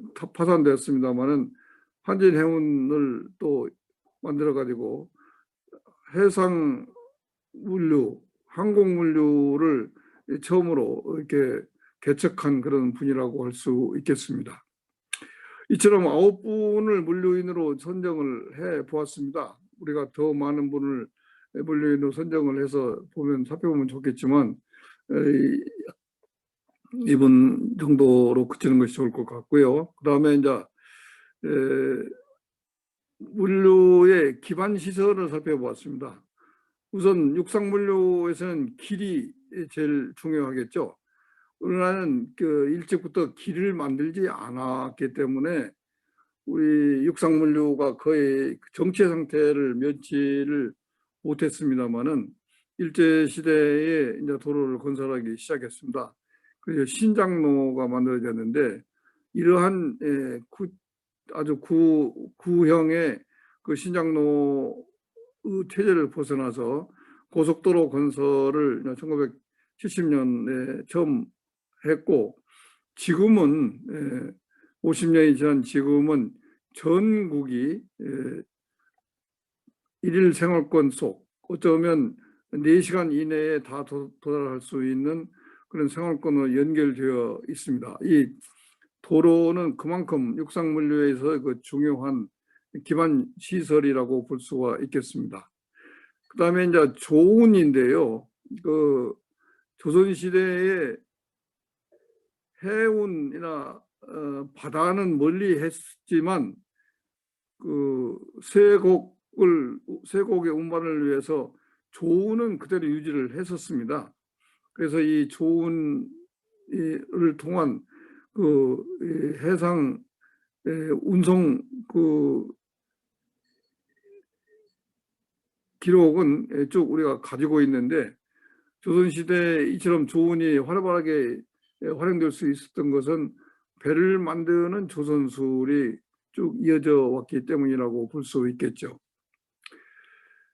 그 다음에 이어서 볼 수 있는 것이 철도죠. 철도는 경인철도가 110년 전에 처음으로 놓이기 시작한 이래 많은 철도가 지금 전국을 누비고 있고, 지금은 서울 부산 간을 2시간 반 정도에 달릴 수 있는 고속열차 시대까지 들어와 있고, 또 고속열차를 운행하면서 기존 구전 경부선은 화물을 운반하는 화물 운반 통로로 잘 활용되고 있습니다. 그다음에 우리 정보를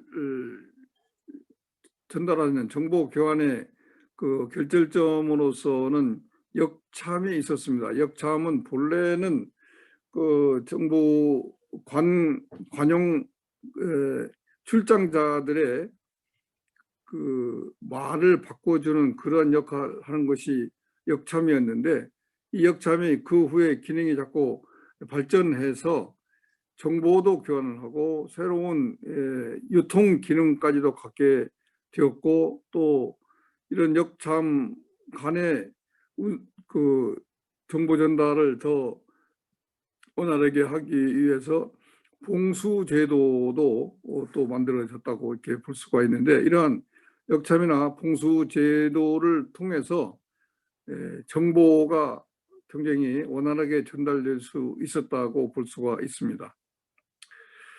그다음에 우리 물류 선인이 우리 정교양, 조중훈, 최봉준 이런 분 나오기 전까지는 역사적으로 보부상이 있었습니다. 이 보부상은 그러니까 대량의 물건을 짊어지고 다닐 수가 없기 때문에 소량의 물건을 등에 짊어지고 전국을 누비고 다녔는데, 이 보부상은 그냥 개별적인 활동을 한 그런 보부상도 있지만, 많은 보부상들이 전국을 걸친 그 조직망을 가지고 활동을 했습니다.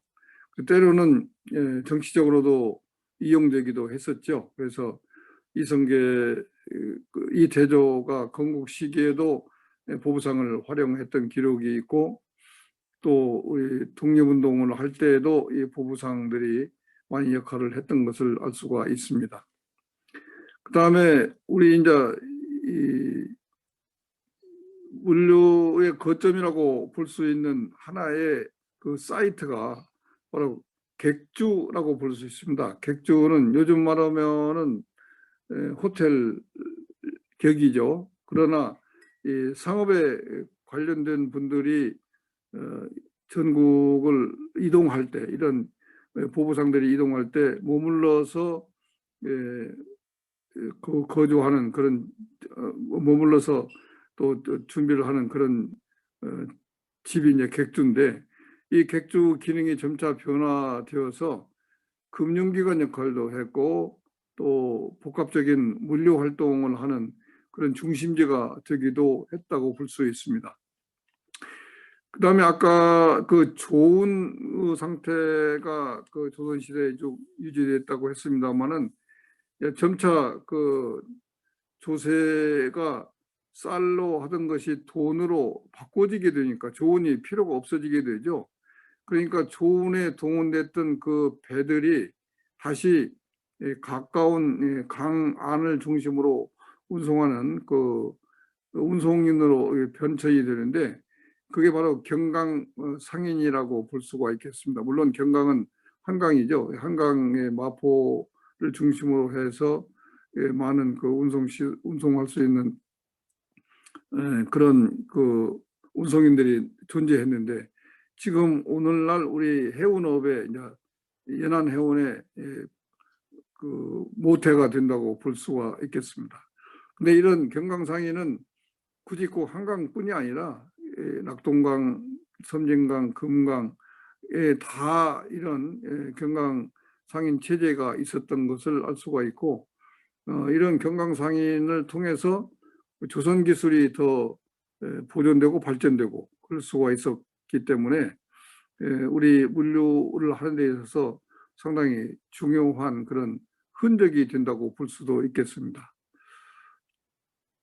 자, 여기까지 제가 그 물류인과 물류 기반 시설에 관한 설명을 드렸습니다. 그래서 시간이 약 20분 지금 걸렸는데 5분 정도 토론을 할 수 있는 시간을 제가 세이브를 했습니다. 네, 정 원장님 수고 많으셨습니다.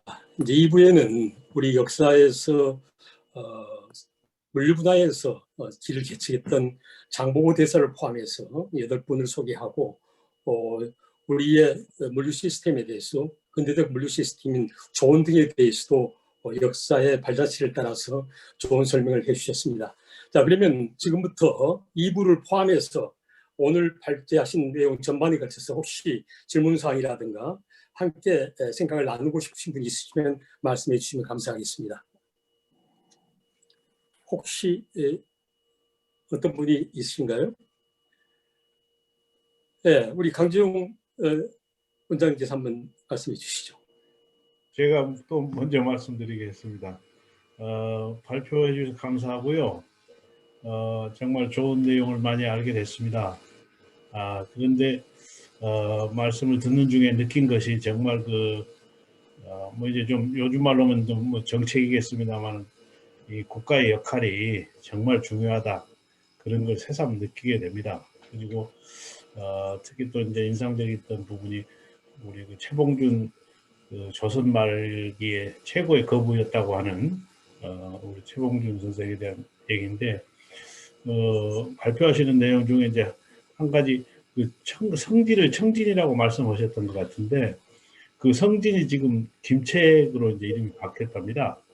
그런데 그 부분이 있는데 그 발표하신 내용 중에 이제 안창호 전 이렇게 뭐 옛날식으로 전 이렇게 표현을 했는데 그분이 그렇게 무슨 그 연해주에서 이렇게 독립신문 같은 거 만들 때 지원을 하고 독립운동에 이렇게 큰 희사를 하고 지원을 했다, 그런 걸 제가 들었거든요. 그런데 이제 나중에 일본 세력이 들어오면서 정말 그 쓸쓸하게 크라스키노인가 어딘가 하여튼 그쪽에 그 변경 도시에서 그러니까 뭐랄까요, 그 중소 접경 그 변경지대에서 쓸쓸하게 말년을 맞이하셨다, 그런 얘기를 들어서 참 가슴 아팠던 기억이 있습니다. 하여튼 뭐 여러 가지로 좋은 말씀 고맙습니다. 네, 감사합니다. 자, 그러면 또 다른 분들의 질문을 좀 듣는 시간을 갖도록 하겠습니다. 제가 한번 지명을 한번 부탁해도 되겠습니까? 저기 부산에 계시는 박하 선생님 계신가요? 제가 오늘 말씀하신 것을 쭉 들어보니까 과거에 가야가 위치한 지역이 지금으로 보면 거제라든가 부산 이쪽 아니겠습니까? 지금 우리나라 지금 대한민국의 물류의 가장 중심 스팟이 바로 그 지역이 아닌가 싶은데 이 역사적인 그 맥락이 좀 있는 것 같아요. 아마 그 지역에서 살고 계시니까 또 시인의 관점에서 요즘에 북한의 도시에 대해서도 많이 들여다보시고 좋은 글을 써주고 계시는데 우리 박하 시인님 혹시 한 말씀 하실 수 있으실까요? 예, 들립니까? 예, 말씀해 주시기 바랍니다. 예. 정철쭉 박사님 강의 잘 들었습니다. 근데 저는 방금 추원수 박사님 말씀하신 그 이전에 요 채팅창에 이제 질문을 올려놨는데요. 그거부터 먼저 말씀을 드리겠습니다.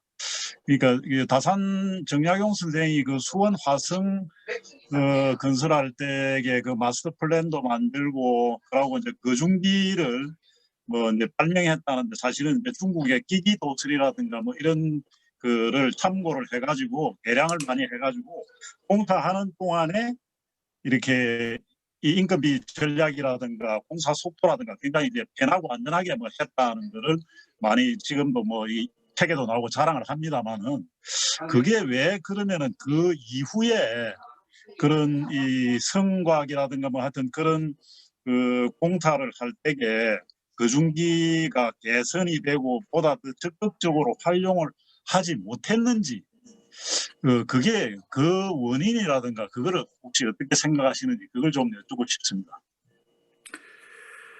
예, 좋은 말씀 고맙습니다. 그 다산의 거중기는 참 훌륭한 작품인데 이게 그러고 딱 끊어졌거든요. 그게 우리 조선의 역사가 그렇게 되어 있다고 볼 수가 있는데 1800년에 들어서면서 그 실학을 옹호해주고 후원해주던 정조가 승하를 하게 되죠. 그러니까 그 정조가 1800년에 돌아가시고 나서 그 다음부터 100년은 그야말로 적에 의한 암흑시대가 되어버렸습니다. 그러니까 그 전에 실학자들이 제안했던 많은 좋은 아이디어나 정책적인 것이나 과학적인 산물이나 이런 것이 다 그냥 묻혀버린 거죠. 그래서 100년의 세도 정치를 통해서 조선은 정말로 후퇴한 낙후한 그런 상태를 하나도 면하지 못했는데 다른 나라도 똑같이 그랬으면 문제가 없겠습니다만은 다른 나라들은 엄청난 변화 속에 발전을 했거든요. 산업혁명을 한다거나 미국이 독립을 했다거나 프랑스 나폴레옹 통치 기간을 진실한다거나 일본이 또 명치 유신을 한다거나 이러했던 그렇게 엄청난 변화 속에 있는데 청나라하고 조선만 그대로 머물러 있었어요. 청나라도 나중에 손들어 버렸는데 조선은 더 늦게 우리가 비참한 시호를 맞았는데 그 100년 동안의 그 잠자는 시간, 그 시간에 그 전에 그렇게 발전되었던 생각이 뛰어 올라왔던 실학사상이나 다산의 거중기 같은 그런 발명품도 그대로 묻혀버린 것이 아닌가 그런 생각을 하면서 정말 우리 역사에서 좀 다시 한번 우리가 반성해야 할 그런 부분이라는 생각이 듭니다. 예, 감사합니다. 우리 정필수 원장님께서 말씀하신 내용을 듣고서 역시 정치의 중요성을 새삼 깨닫게 되는 것 같습니다. 아무리 좋은 생각이 있다 하더라도 현실 정치에서 이것을 실천에 옮기는 위정자들의 역할이 참 중요하다는 이런 느낌을 받았고요. 지금까지 채팅창을 통해서 질문을 던지신 분 중에서 대부분이 자연스럽게 답변이 됐습니다만은 지금 민원표 선생님께서 어떤 질문을 주셨냐면은 우리가 지금 물류를 하는 과정에서 앞으로 북한 지역을 통해서 유라시아 지역으로 진출한다면은 우리의 물류 경쟁력이라든가 물류 비행에 얼마만한 혜택이 있을 것으로 예상하는지에 대해서 한번 질문이 있으셨습니다. 그 질문에 대한 답변을 준비하시는 동안 설균태 우리 선생님께서 지금 여기 참여하고 계시는데 우리 설균태 선생님께 먼저 질문을 한번 하실 수 있는 기회를 드리고 두 분의 질문에 대해서 함께 답을 부탁드리겠습니다. 설균태 선생님 계십니까?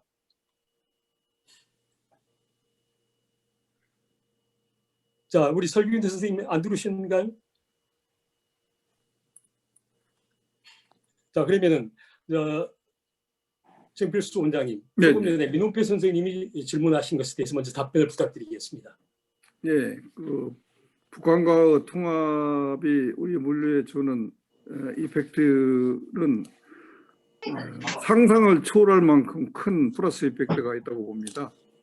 물류가 통합을 추진하는 그런 과정이기 때문에 우리 해상 물류는 이미 남쪽에서 세계 최고 수준에 올라 있습니다. 근데 이 해상 물류가 그걸로 그쳐서는 안 되고 육상으로 같이 연계 체제가 갖춰져야 되는데 지금 우리는 해상물류 가격 꼭 국내에서만 그냥 복작복작 하는 것으로 끝나버리는데 남북이 통합되거나 물류 체제가 인테그레이트가 된다면은 이 해상물류가 그대로 육상물류로 연결된다고 볼 수가 있습니다.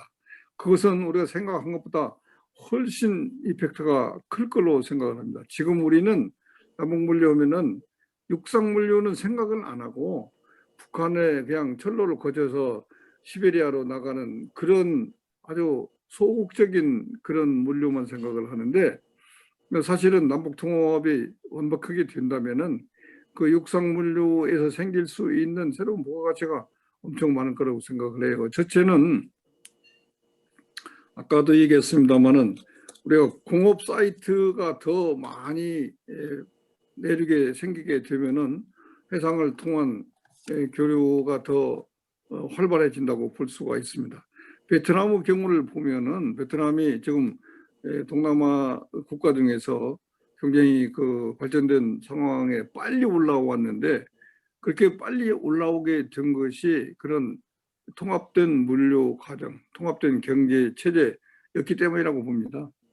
우리한테도 아마 그런 효과가 굉장히 크게 될 거라고 생각을 합니다. 이 문제는 앞으로 시간을 더 가지고 많이 연구를 해봐야 하겠습니다만은 제가 2년 전에 그 남북물류 통합의 그 비용 그와 그 효과를 그 2년 전에 제가 그 숫자로 제시를 한 적이 있습니다만은 그것도 사실은 조금 소극적인 접근이 아니었나 하는 생각이 들어요. 그 효과는 그보다 훨씬 더 커질 거라고 생각을 합니다. 이상입니다. 네, 예. 감사합니다. 자, 시간이 많이 경과하고 있습니다만 조금만 여러분들이 양해를 구해서 약 5분간만 연장하도록 하겠습니다. 예. 자, 그러면은 아까 설경대 선생님 지금 저 혹시 연결이 되셨나요? 예, 예. 예, 말씀 들립니까? 한번 해주시죠. 네네. 예.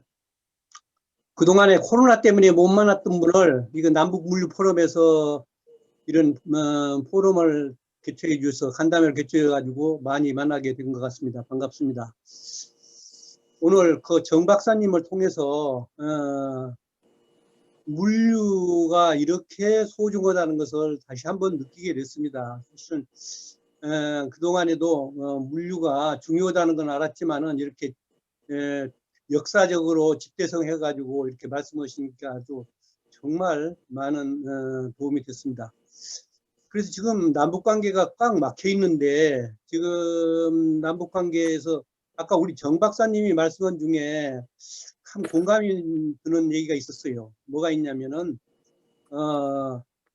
그 정경 분류를 해서 좀 이거를 그 물류라든지 또 남북 경제 협력이라든지 이것은 좀 따로 저기를 해서 이게 좀 더 추진이 됐으면 좋겠다는 생각에 저는 공감을 하고 그래서 지금 남북 관계도 지금 그 신의지 쪽으로 하는 서해 그 저기 철도 또 그리고 동쪽으로 해서 저기 원산으로 연결되는 철도 이런 게 빨리 연결이 돼야 그래서 이것이 남북 물류 남북 간의 물류는 물론이고 남북 간의 경제 협력에도 큰 도움을 되지 않을까 이것이 참 근간이 되줄 것 같은 그런 생각이 들어갑니다.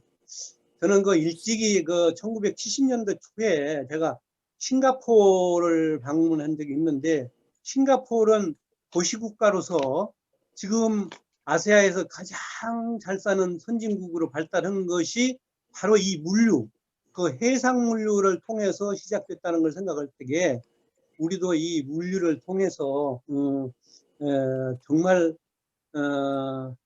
남북관계는 물론이고 경제협력 또 우리나라 경제발전에 큰 밑거름이 되지 않을까 생각합니다. 그래서 하루빨리 이 남북 간의 물류가 소통이 되고 또 그거를 통해서 경제협력이 활성화가 됐으면 하는 생각을 간절히 해봅니다. 그래서 질문보다도 코멘트로 말씀을 드립니다. 감사합니다. 네, 우리 설경대 선생님 감사합니다. 조금 전에 말씀하신 걸 요약해 보면은 우리가 이제 해상 물류는 세계적인 선진국인데 육상 물류가 아무래도 남북 분단으로 인해서 제 기능을 발휘하지 못하고 있는데 앞으로 이제 육상 물류도 좀 더 남북관계를 개선해서 어떻게 해서든지 새로운 돌파구를 마련해야 되겠다 하는 이런 생각들을 하고 계신 것 같습니다. 근데 지금 이제 참여자 중에서 일명희 선생님이 어떤 질문을 하셨냐면은 앞으로 남북 물류 관계를 개척해 나갈 때 철원이 상당히 위치상 중요한 것 같은데 철원 지역을 상당히 좀 활용하는 것이 어떻게 되나 하는 제안을 하셨는데 이 문제에 대해서 우리 조 원장님께서 어떻게 생각하십니까? 육상물 중에서 철원 지역이 어떻게 보면은 남북을 잇는 중요한 관절점인데 여기를 활용한 방안에 대해서 어떤 생각을 갖고 계신지요? 철원이요. 네네. 굉장히 중요한 그 핵심 포인트가 될 수 있습니다. 왜냐하면은 철원은 그 금강산 쪽으로 북한을 연결하는 평야지대거든요. 그래서 그 지역은 그 물류의 그 하나의 중심점이 될 수가 있는 지역입니다. 철원을 지나게 되면 이제 산악지대가 나오게 되고 또 그 밑에서는 위로 올라가는 그 연결 통로가 잘 되어 있고 그래서 그 지점이 아마 앞으로 남북 통일이 된다면 굉장히 중요한 그 물류의 중심점이 될 가능성은 굉장히 큽니다. 네, 감사합니다. 자, 그러면 시간이 많이 됐으니까 마지막으로 우리 김영민 회장님께서 특히 남북 물류에 대해서 가장 열심히 연구도 하고 계시는데 오늘 말씀하신 내용에 대해서 혹시 덧붙이실 내용이 있으시거나 희망이 있으시면 한 말씀 해주시죠. 계시네요. 제가 우리 정필수 박사님한테 간단한 질문은 옛날에 그 병난도라고 있지 않습니까? 예성강에 거기가 사신도 맞이하고 물류도 만들어내고 하는 그런 아주 좋은 그 입지였다고 저는 알고 있습니다. 여러 가지 그 교육도 많이 이루어졌고 심지어 저기 아라비아에 있는 그 대식국이라고 그러지 않습니까? 거기까지도 이렇게 교육을 하고 그랬는데 그게 왜 이렇게 그 가지고 있는 위치가 좋음에도 불구하고 그 계속적으로 발전이 안 되었는지 잠깐만 한번 언급을 해 주시면 감사하겠습니다. 제 질문은 그겁니다.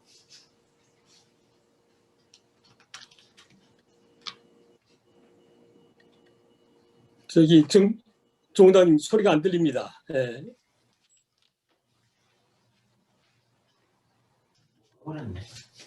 예, 병난도가 고려가 해상무역을 활발하게 추진할 때는 중심지 역할을 했습니다마는 병난도는 그 자체가 외교 무대, 정치적인 무대로서의 역할도 굉장히 컸다고 볼 수 있어요. 그런데 그때 병난도를 통해서 중국과 거래한 중국 대상국이 송나라였습니다.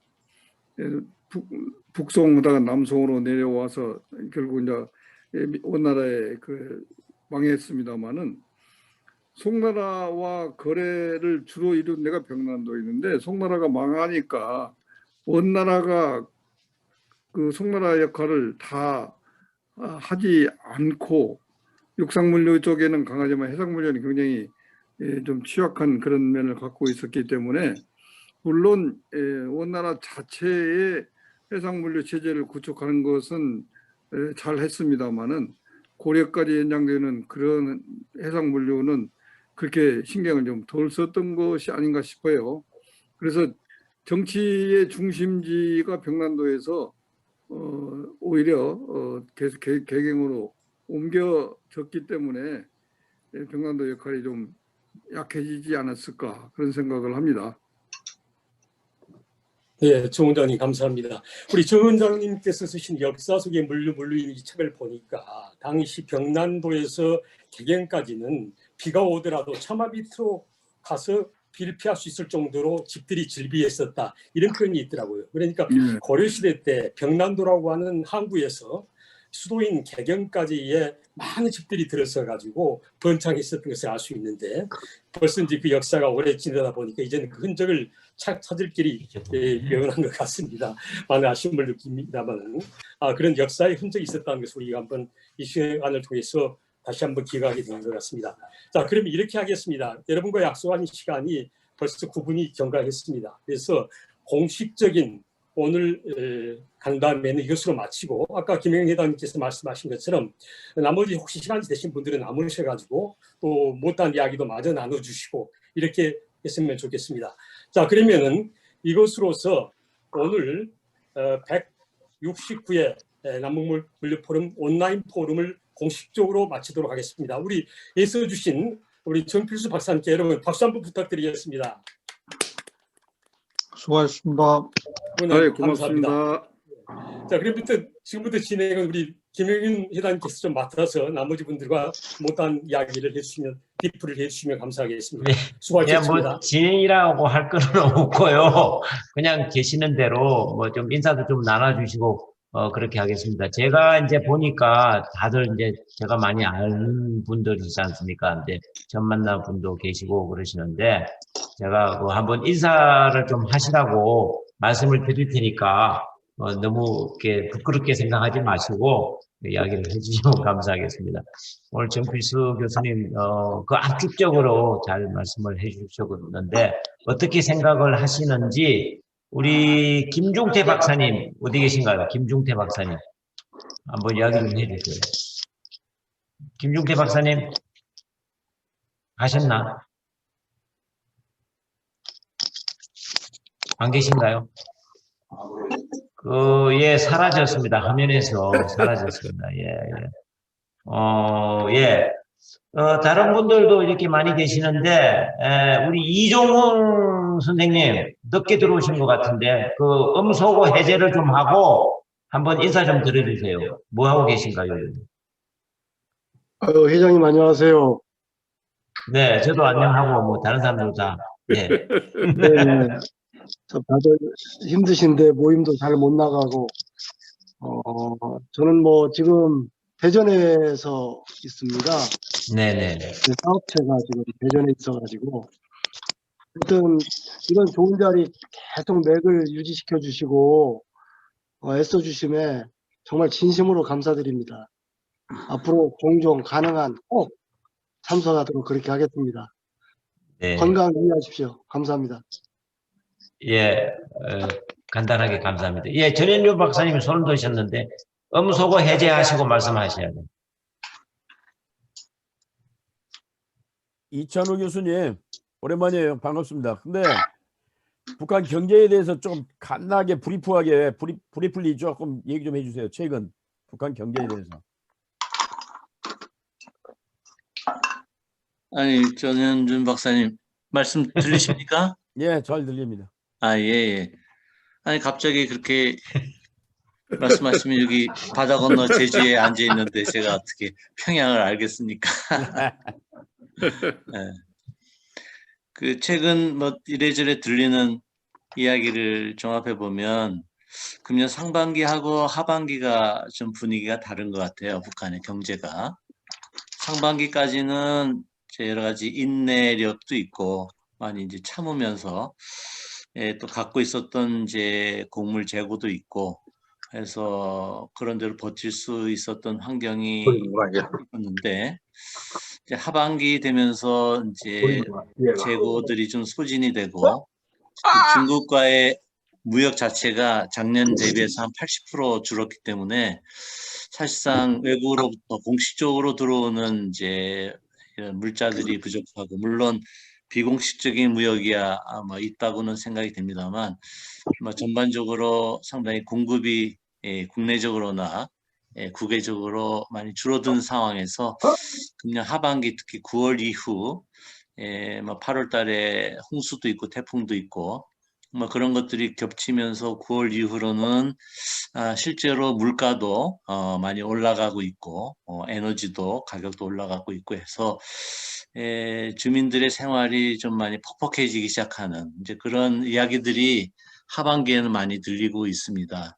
이제 이런 이제 상황을 이제 정책적으로는 어떻게 이것을 이제 끌고 나가느냐가 굉장히 중요한 문제일 텐데, 북한의 노동신문의 논조들을 보면 이제 중국과의 봉쇄를 이제 풀만도 한데 북한이 봉쇄를 더 강화하고 봉쇄를 강화하는 것을 어떤 식으로 이해를 하는가 하면 말하자면 지금까지 좀 풀어놓았던 시장 경제, 상품 경제를 다시 과거의 집단주의적인 계획 경제로 돌리려고 하는 그런 면에서 뭐 수입병을 없앴다든가 국내 자원에 근거해서 내부적으로 이제 자립 경제가 더 강화되었다든가 뭐 이런 형태의 표현들이 이제 많이 나오는데, 그러니까 국경을 봉쇄했더니 좋은 점이 많다. 뭐 이런 이야기들이 많이 나오고 있는 걸 보면 이건 이제 정책적으로 상당히 이제 이런 위기를 집단주의 계획 경제로 돌파할 수밖에 없다는 그런 정책적인 선택이 김정은 정부 후기에, 뭐 후기란 말이 좀 이상합니다만 초기 5년, 2013년, 12년에서 18년까지 있었던 상황하고는 상당히 다른 2019년 이후의 상황은 김정은식의 개혁 개방을 장기적으로는 추진하겠지만 현재 상황은 말하자면 계획 경제의 강화로 돌파하려고 하는 그런 정책이 요즘 보이고 있어서 내년 당대에도 미국과의 관계 개선을 전제로 하지 않는 사회주의 폐쇄 경제로 제재가 유지되는 상황에서의 자주 경제라고 하는 캐치프레이즈를 더 강화하지 않겠는가, 이런 것들이 남북 관계에서의 남쪽이 아무리 이제 지원을 얘기하고 경제 교류를 얘기해도 북한이 자신들의 경제 생존을 위해서 선택한 길이 남한과의 교류라든가 뭐 이런 것들을 미국의 제재를 해제시키는 쪽을 더 우선하면서 장기전으로 가겠다라고 하는 정책적 선택이 한국에 있어서는 상당히 좀 좋지 않은 그런 이제 상황으로 가고 있다라는 이제 생각이 듭니다. 물론 이제 내년에 중국과의 국경을 다시 풀 수도 있고 무역을 다시 재개를 해서 아무래도 이제 1월 달에 당대에 가장 이제 상징적으로는 평양 종합병원을 당대의 기점으로 해서 오픈식을 하거나 늦어도 4월 달 태양절까지는 평양 종합병원을 오픈하지 않으면 안 되는 이제 그런 상황이기 때문에 지금 그런 면에서 설비들을 어떤 형태로든 들여오는 상황에 지금 처해 있다고 보는데, 당대에서 주민들에게 보여줄 수 있는 상징적인 이제 그런 행사겠죠. 종합병원하고 그 다음에 이 교수님 좀 간단하게 부탁드릴게요. 죄송합니다. 지금 우리가 좀 죄송합니다. 화합하는 시간이고 좀 서로 알기 위한 시간인데 너무 길게 김 박사님, 하시는 것 제가 같아서. 지금 한 10초밖에 얘기 안 한 것 같은데요. 아주 좋았습니다. 아주 10초 도움이 지났나? 네. 하여튼 그렇게 아주 좋았어요. 되고 도움이 있습니다. 많이 됐어요. 예, 감사합니다. 아주 오늘 뭐 아주 너무 학구적인 것 같아요. 뭐 처음부터 시작할 때부터도 우리 전윤준 박사님 딱 이렇게 시작을 잘 해주셨고, 또 마지막에도 우리 이찬우 교수님 아주 학구적으로. 감사합니다. 다른 분 뭐 또 한번 본인의 근황이라든지 이런 거를 한번 말씀해 주는데, 우리 김원종 박사님 한번 좀 해주세요. 김원종 박사님. 사라지셨네. 김원종 박사님도.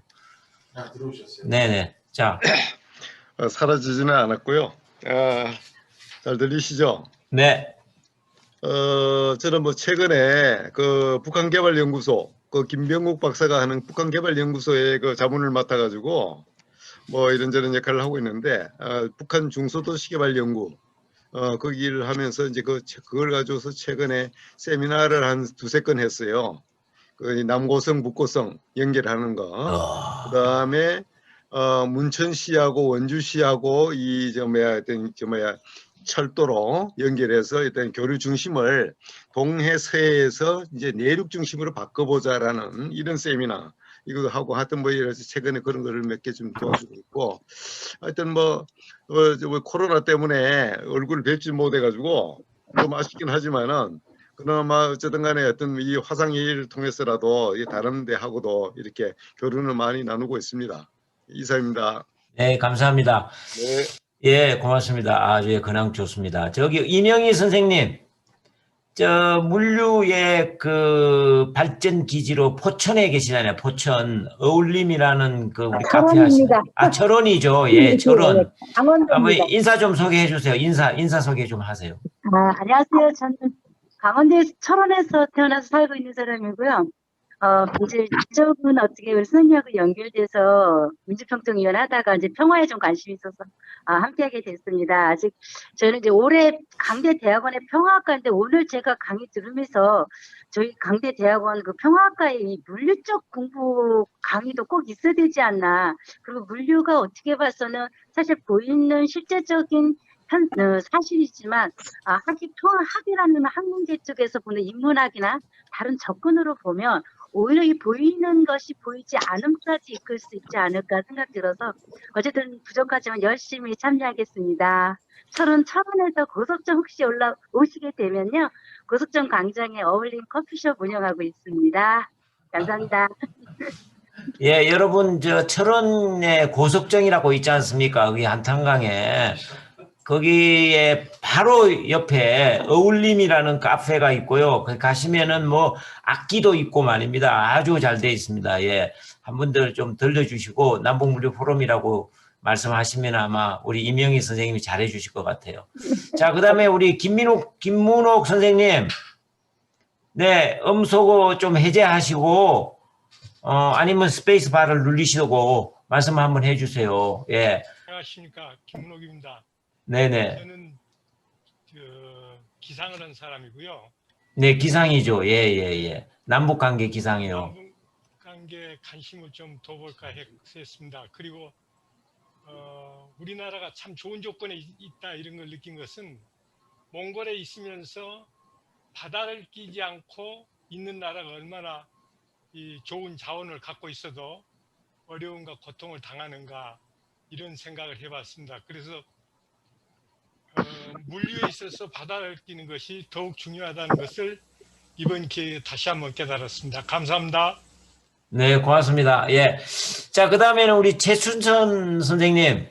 예, 아까부터 아주 관심 있게 유심하게 들여다보시고 계시는데 본인 소개를 좀 해주시고 근황을 잠깐 말씀해 주실래요? 예, 잘 들리십니까? 네네네. 예. 저는 선우 인터내셔널의 최춘선 대표입니다. 네네. 저는 평생 무역을 했는데 예전에는 그 캐시미어 사업을 했었는데요. 제 친구가 그 태양광 쪽 사업을 해가지고 에너지 쪽 사업에 관심을 갖게 돼서 언젠가는 북한 쪽에서 이런 업무에 조금 관여를 하면 좋을 것 같아가지고 남북 물류 포럼에 예전부터 참여를 했습니다. 그 사이에 제가 개인적인 일이 있어가지고 그 온라인 말고 오프라인 조찬 모임을 잘 참석을 못했는데 이제 안 들려. 다시 갑자기 안 들려. 내가 안 들린다니까 이 사람. 갑자기 해가지고 안 들려 지금 나한테. 들리십니까? 네네네.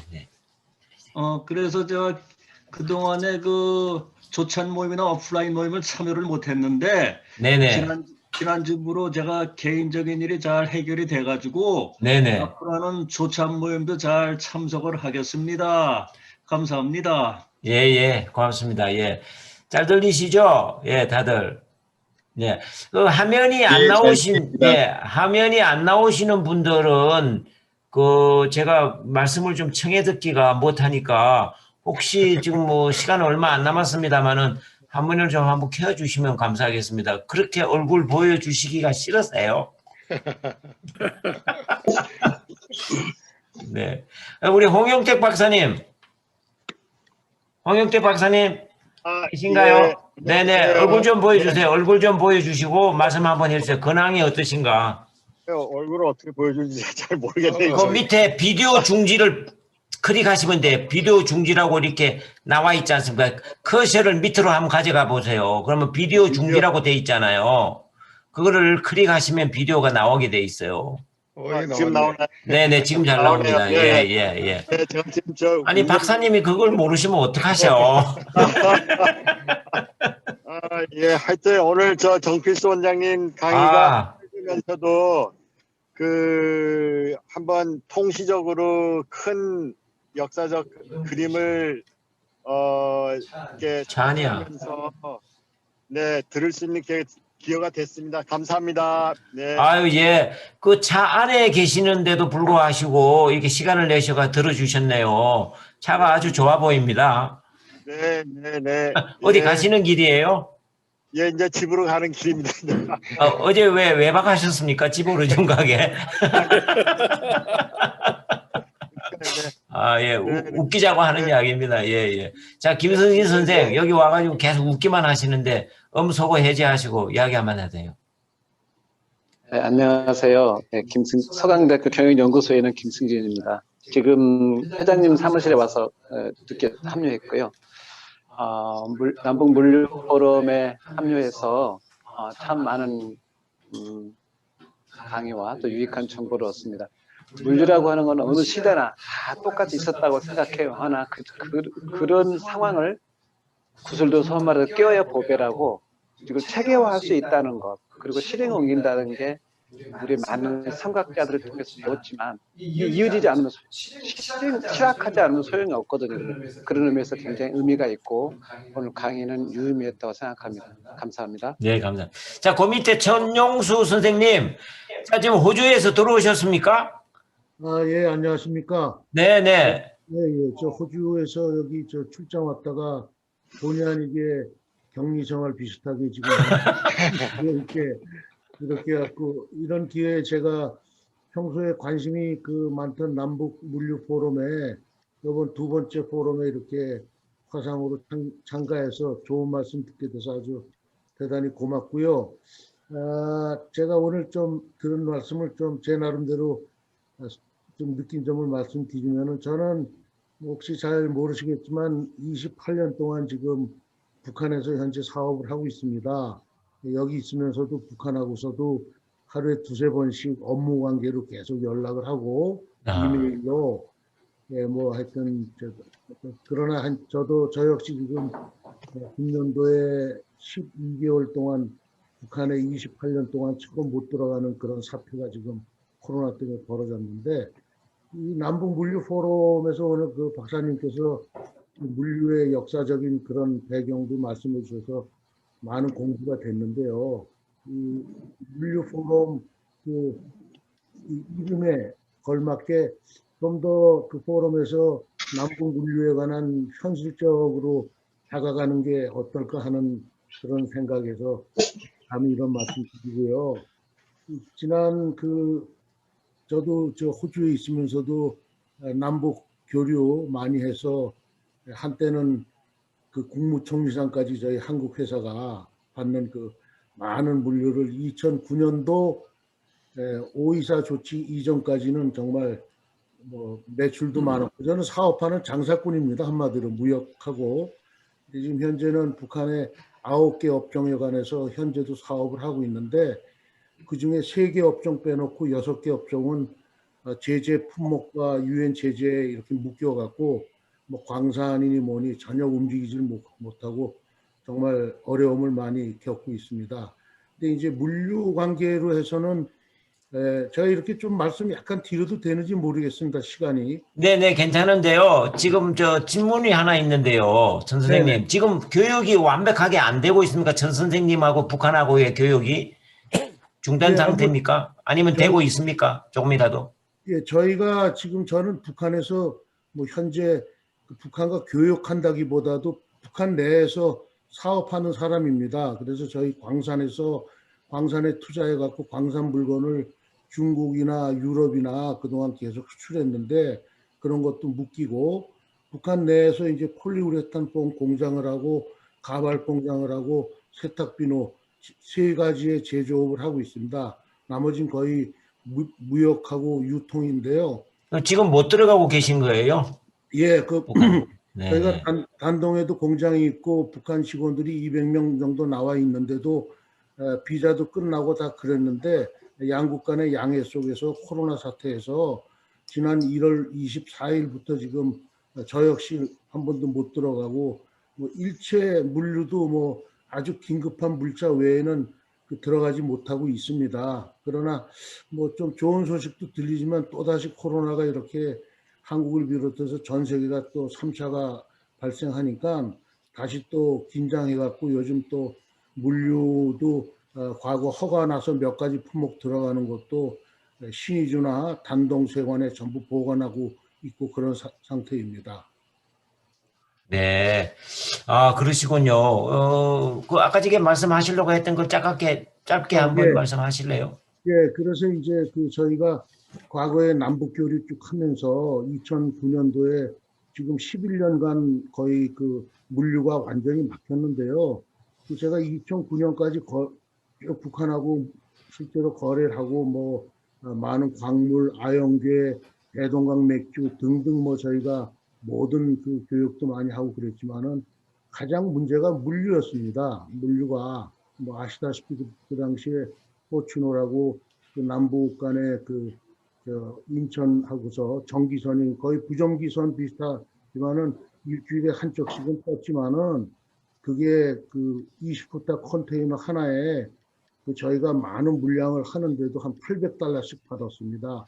제가 한국에서도 호주에 많은 물량을 수출하고 있지만은 15일 걸려서 항해하는 거리에 $700면 가는 20푸타 컨테이너를 인천하고 남포 간에 거기를 $900, $800 이런 식으로 받아가지고 경제에 문제가 많은데 앞으로 만약에 남북 경협이 재개된다면은 그런 이제 물류 면에서 여러 선사가 가입을 한다든가 뭐 이렇게 갖고 좀 원활하게 물류 비용을 줄여야 되지 않겠나 생각을 합니다. 뭐 그냥 너무 말씀 길어서 죄송합니다. 예, 아닙니다. 괜찮습니다. 예. 자, 이제 점심시간이 다 되어셔서, 이제 그만을 해야 되겠는데, 마지막으로 우리 최선 교수께서 꼭 뭐 말씀하실 게 하나 있는데, 그것만 잠깐 들어보고 이제 마치도록 하겠습니다. 네. 예, 최선 교수. 감사합니다. 오늘 강의 잘 들었습니다. 우리 남북은 항상 물류가 흘러야 됩니다. 물류가 흐르기 전에 정보가 흘러야 됩니다. 북쪽은 인터넷이 다 됩니다. 그리고 구글도 되고요. 유튜브도 다 됩니다. 중국은 구글이나 유튜브를 막았지만은 북한은 구글도 안 막았고 유튜브도 안 막았습니다. 그래서 정보가 흐릅니다. 그런데 우리 한글이 깨집니다. 왜냐하면 우리 한글은 UTF-8 KR을 쓰고 북쪽은 UTF-8 KP를 씁니다. 이게 한글 표준화가 안 돼 있는 겁니다. 남북 표준화가 안 돼 있기 때문에 마침 저쪽에서 지난 9월 달에 사회과학원 언어정보연구소장을 맡고 있는 문원사께서 저희한테 요청을 해왔습니다. 국제표준인 ISO 10646-1이 바로 우리 한글 표준입니다. 그거를 저는 보내드렸습니다. 거기에 너희가 맞춰가지고 인터넷을 맞춰서 우리 한글도 볼 수 있게 하라 그랬더니 상당히 기뻐하시고 좋아하셨습니다. 그래서 앞으로 물류 이전에 정보를 먼저 통과할 수 우리가 합치할 수 있도록 노력을 하겠습니다. 예, 고맙습니다. 예, 오늘 강의 감사드립니다. 예, 최선 교수님 안경 어디 있는지 아시죠? 예, 네네, 나중에 또 찾지 마시고. 옛날 예, 감사합니다. 우리 사실 통신도 못하는 데가 어디 있습니까? 통신한다고 해서 나라 망하는 것도 아니고. 예, 좋습니다. 그래요, 예. 자, 그러면은요, 여러분, 여기서 이제 다 멈춰야 될 것 같습니다. 그동안 남북물류 포럼, 조찬 포럼 사랑해 주시고, 또 온라인에 계시도 이렇게 시간 내주셔서 들어오셔서 경청해 주셔서 대단히 감사드립니다. 네. 그동안 다른 모임을 통해서 또 이렇게 여러분들 뵙도록 하고요. 금년에 온라인 포럼은 이것으로 다 종결을 하도록 하겠습니다. 여러분 정말 감사드리고요. 남북물류 포럼 계속 관심과 사랑 부탁드리겠습니다. 오늘 전국 각지에서 이렇게 오셔서 대단히 감사드리고 맛있는 점심 이렇게 하시면 되겠습니다. 여러분 감사합니다. 예, 다들 손 흔들면서 마치도록 하겠습니다. 감사합니다. 수고하셨습니다.